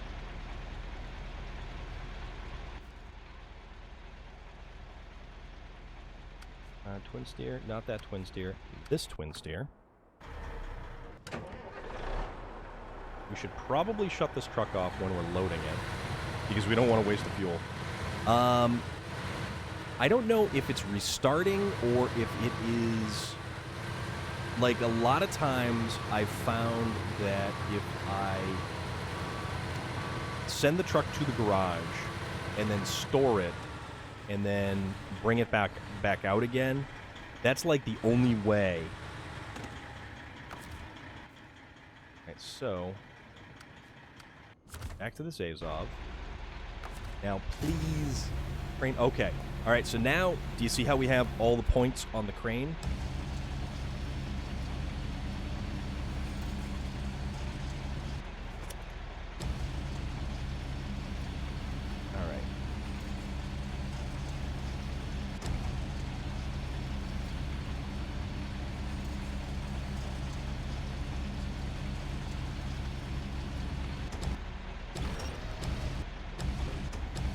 Okay, so we'll only be able to do like 3, and then we'll have to move things, but be able to get it.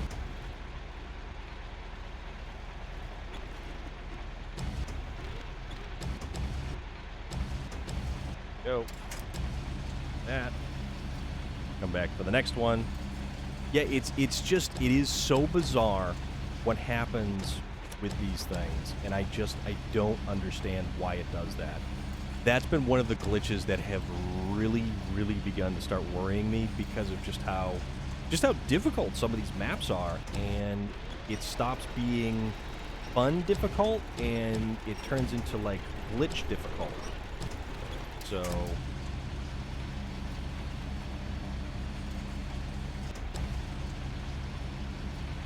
over the crane.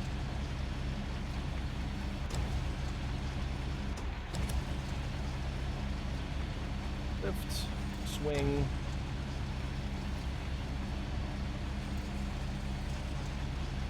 And then we'll put, and then we'll kind of move a little bit.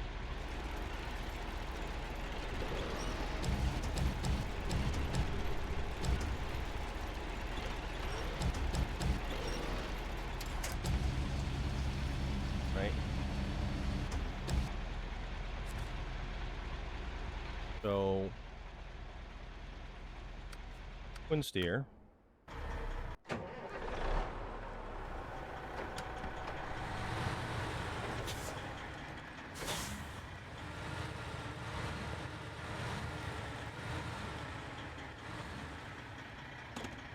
Move up. Top engine. And then I'm going to use the map to kind of transfer back and forth between them. And now let's see. Train mine. Okay. Alright, so we're still... I think, and I don't know if it's for sure, but it seems to be when I use the vehicle option to swap between trucks, not using the map to swap between trucks.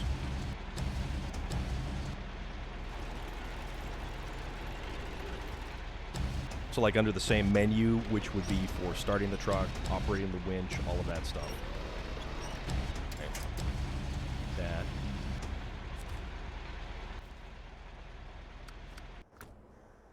Back to the twin steer. Pack the cargo. All the cargo's packed. Alright. And let's just roll this into the factory.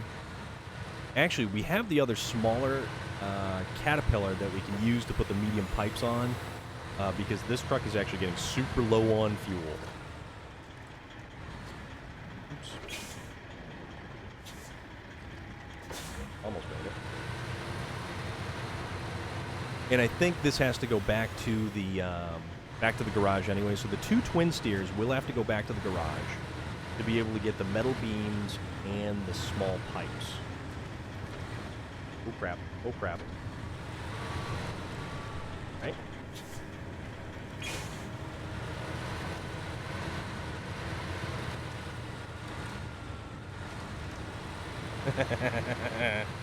Oh, this is terrifying.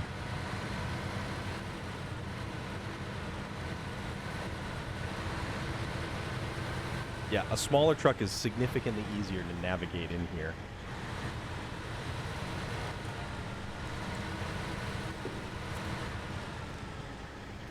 Cargo management. 4 units. Okay. Recover. Okay, so we'll recover this one back to the garage. We will hit up Caterpillar CT681. We'll drive that one outside, because this has more fuel, for one.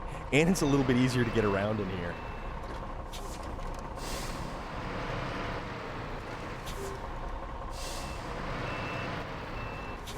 Curious what you study in college, and if you could go back, would you change it? I never went to college. I went to a vocational high school, and in that vocational high school, I studied horticulture, agriculture, arboriculture, grounds maintenance. It was pretty cool. I feel it gave me a really good, solid foundation of a lot of different skills. So I could climb a tree and limb a tree with a chainsaw. I could maintain that chainsaw. I could maintain small equipment, tractors, lawnmowers, all kinds of stuff. I then went to work right out of high school. I was working in high school, everything else. Yeah, there is a big reason why Micro is one of the greatest dudes to watch on television. And his Micro's Works campaign is such a big deal. Alright, so crane. Okay, we're still able to use the crane. Now let's see if we can't use this thing. This is going to be the issue. If we can at least get this over to here.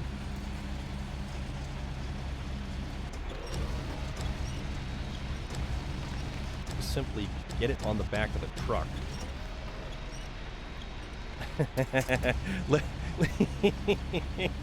Let's see if this works. Caterpillar. Bombus motomoth caterpillar. Or silkworm. Pack cargo. Perfect. Yeah, I always endorse a vocational school, because to actually learn a skill that is in very high demand right now, there is just so many unfortunate news articles about college kids who have gone to school, who have gotten degrees, who cannot make a living with the degree in their chosen field, or schools that are parasitic in a sense, where it's like, oh, you keep throwing us money? Learn whatever you want to learn. Learn whatever you want to learn. Is that degree useless? Well, here, let's teach you something else for another couple of years. You can roll those credits on over. Just keep coming back. Just keep signing up. You don't have to pay anything while you're here. We'll worry about all that when you get out of school. And then you're saddled with so much debt that it does not become reasonable or logical for any one human to dig themselves out of it. I mean, yeah, sure, there are certain fields and industries and everything else that require degrees and everything, but man, HVAC, plumbing, electricians, automotive mechanics, there's a lot of stuff that people can use, or skills people can use right out of the gate. You can with a minimal investment in tools and things like that, like an HVAC technician will make bank. Well, yeah, that's the thing. That is the sticking point. Some of those degrees are required for some of the fields that you want to get into. But say if you want an arts degree, but yeah, tech training is a huge step in the right direction. Imagine going into debt for a BA in astrology. Exactly. One of the big things, though, medium pipes delivered, is like the arts stuff is huge when it comes to money invested versus not a real big return. Okay, so the other one we want to bring back is this guy. So we will recover... Oh, this thing's almost got no fuel. All right, so these are the two twin steers we're going to use to get the small pipes and the metal beams. And all of that stuff is right... It's right here. So then we have to just trundle that stuff all the way up to block beta. But then we've also got... This stays off right here. So we we do need to actually start kind of bringing some of these trailers back. So let's go back over here. And it's too bad that Zik 605 right there is not... So let's see what happens if we do this. The Zik 605. We need to start the engine. Train mode. Okay, so now the crane mode is working again. Went to college for 9 years and obtained 4 degrees, still paying for student loans. Some of my peers just need a degree in anything to open up the possibility of promotion. Kind of lame, but it's the reality of some jobs. Yeah, absolutely. Yep. Okay, so for some reason now this crane is functional and operational, and I don't know why. My old classmates from film school all moved back home except one that got an internship for Disney. And that's basically like rolling the dice and you know, lucking out. So let's go hook back up to that semi-trailer and maybe get ourselves pointed in the right direction. Although this truck would actually be capable of... Well, no, we'd have to drive back over there to get the stuff to drive back again. But that's okay. We can figure that one out. All right. So, back in this guy. Trailer attached. So...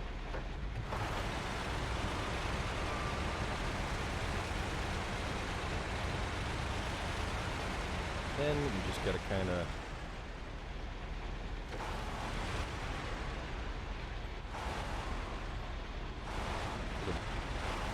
start to jackknife this bad boy, then wheel ourselves around like that, like we know what we're doing. I do have a lot with folks in the film industry, only when I have vacation time from my day job. Yes, you do.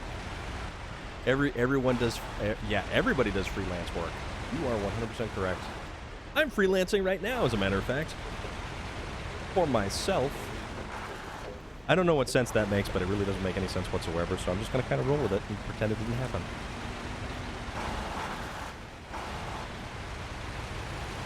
Okay. So this is where we're at. That truck is still gigantic. That truck is absolutely gigantic there in the background. It's so ridiculous. But... so now we just need to do the wooden planks, which will be a load of logs over to the lumber mill. Then that'll make the planks, and then we transport them back to the factory, which won't be too bad, so it'll be kind of a loop. Short of that, small pipes...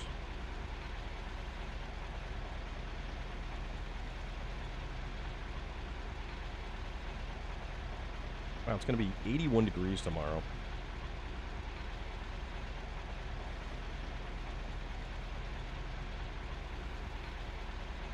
Which actually isn't too bad when I think about it. I might take my car out tomorrow because I might be able to take it to work to actually look at it.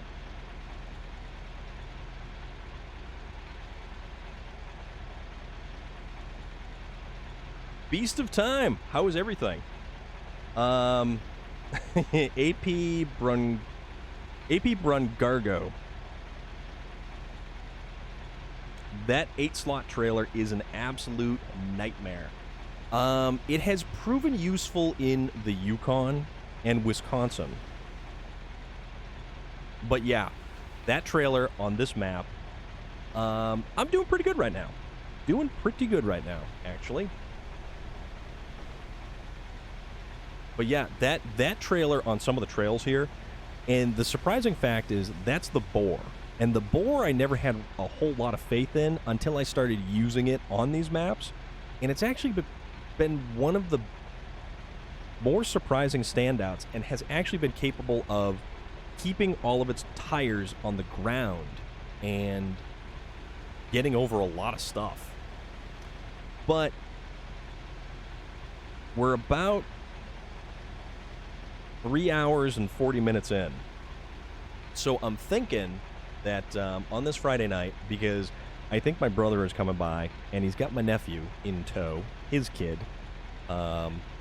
It's kind of like Rent-A-Kid, you know? So like, you borrow the nephew, you have fun with the nephew. When the nephew just, you know, decides that he's had enough, you give the nephew back. Done! But no, it's nothing crazy like that. But let's see. Who's out there right now in TV land? Because let's go raid somebody. Go do a little raid action. And I remind you at this point in time, if you have not hit that follow button, hit that follow button. You'll get reminded when we go live over here.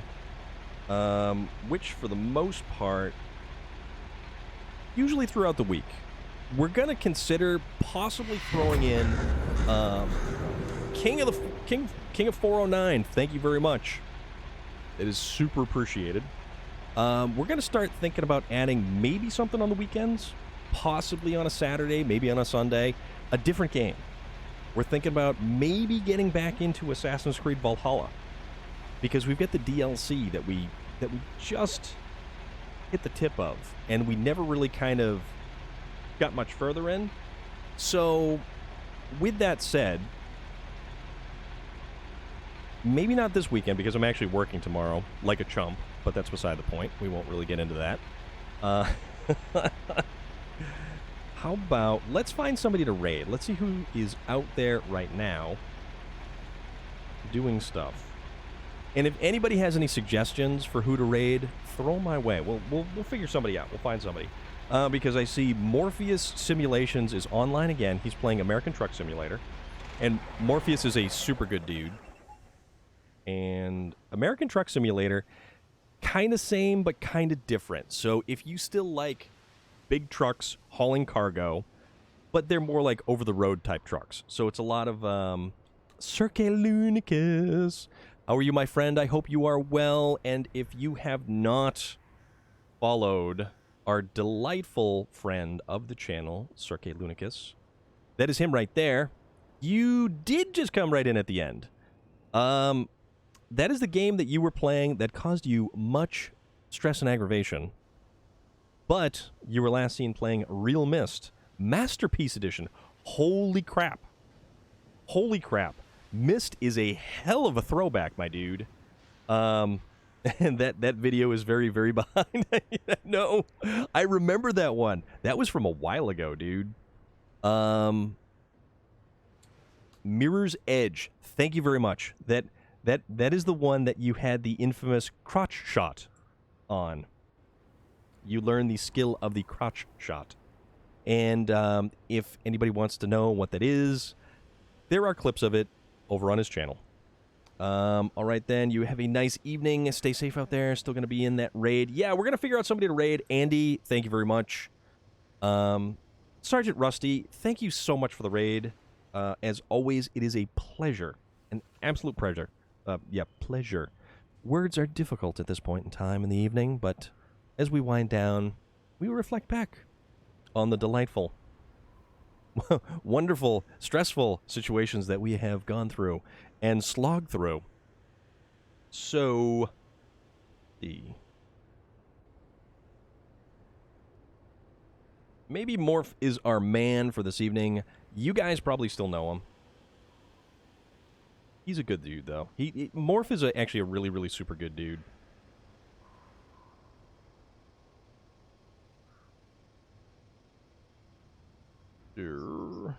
That is a commercial for the Suicide Squad. Commercial for the Suicide Squad. I do want to see that movie. That movie looks fantastic. It has been a fairly interesting evening. We've only managed to deliver a couple of pieces of cargo because there is a lot going on with this game. But it's a fun time. Okay, it looks like Morph is rolling down the highway. He is a Canadian. He's quite the delightful fellow.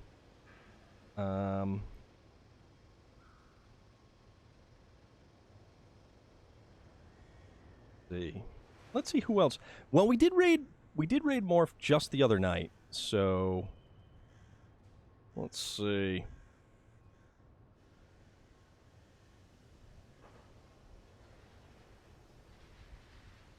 Trying to find if we get anybody else out there. Anyone else out there in Twitch land, or if you guys have any suggestions.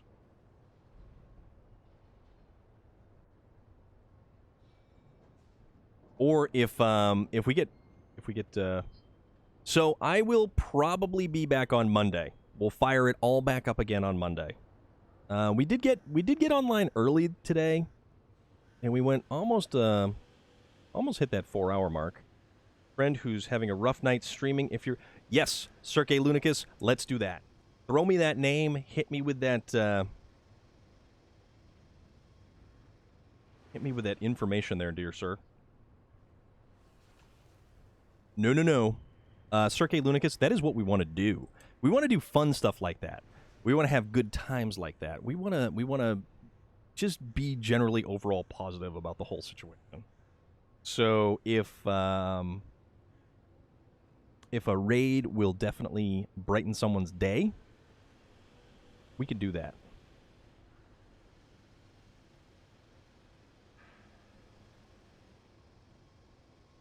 All right, so streamers got to help each other. Exactly. Because it's not a race or a competition. Her name is Gaming EMS. She's currently stepped away to reset her game. She moved from horror games to GTA, and it's been acting up. So tell you what. Okay. We're all about helping people. And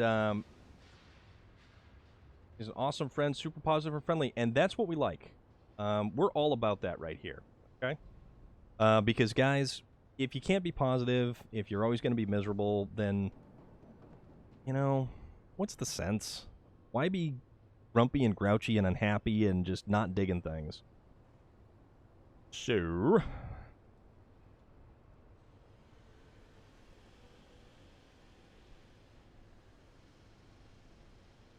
all right, so Gaming EMS. M from the UK, mostly a horror streamer playing classics such as Alien Isolation and Left 4 Dead, along with occasional chilled game for when I need some eye bleach. Eye bleach is a thing. You'll usually find me jumping at games, drinking wine, and having a good chat. Join me. The bar is open. If something makes you mad, throw rocks at it. We can do that. We can throw all the rocks. I believe we were discussing that earlier, were we not? It takes too much energy for Relic to be grumpy and grouchy, yeah. Sorry you hopped in at the end, but I'm glad to know you're doing well. I am doing well. It is Friday. I do work tomorrow, but I work a short day tomorrow. Hopefully the day will go by quickly. I will be hanging out and having a good time. Well... Mountain Lion, thank you very much. I appreciate you coming in and hanging out. We're just kind of buying a couple moments here because it looks like Gaming EMS is having stream issues, but you know what? We are totally gonna bounce in. We are totally gonna raid Gaming EMS's channel because what's not some mutual support? Because that's where, you know, that's sort of our thing here.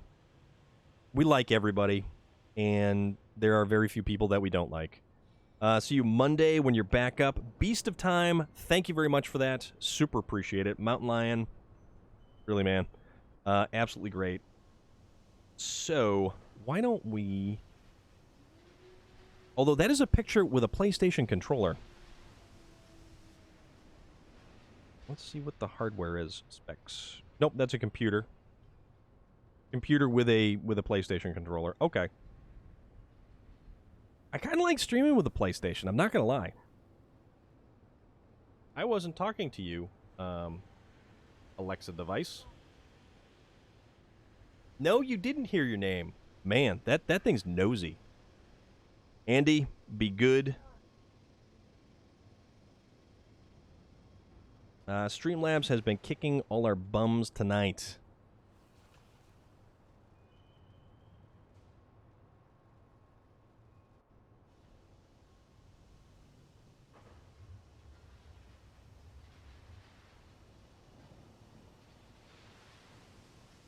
All right, that was just weird. I need to get a capture card so I can do your PlayStation again. Yes, capture card is the way to go. Also, it is dark, and there are street lights, so why don't we make it the morning to make it look kind of cool? I I really have had such good luck with my Elgato 60 Elgato S60 HD Plus, whatever. And that one allows you to stream in 1080, but it also allows for a 4K pass-through. Thanks again for the stream. As always, everyone take care, be safe, and have fun. Yes, Relic, as always, you are awesome. And Relic, I know we will probably talk tomorrow, but you have to send those pictures our way of the show. That's what you got to do. Loader! Loader! Hope you're doing good, man. I hope your day was good. Hope everything's been well with you.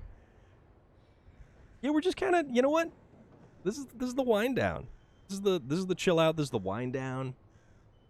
Just walked in. Yeah, we're kind of slowing things down. Sergey Lunicus has given us the name of an individual that we are going to raid when their stream has kind of ironed itself out because they're having technical difficulties. Because we're doing the mutually supportive thing. Jeffrey! Curtain call. Yes. Yes, it is the curtain call. But you know what we can do? Hopefully this sorts itself out.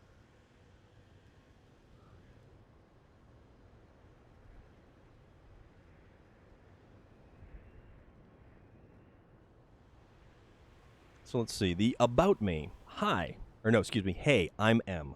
Welcome to my Twitch channel. So, oh, there we go. Okay, so here we go. This is what we're going to do.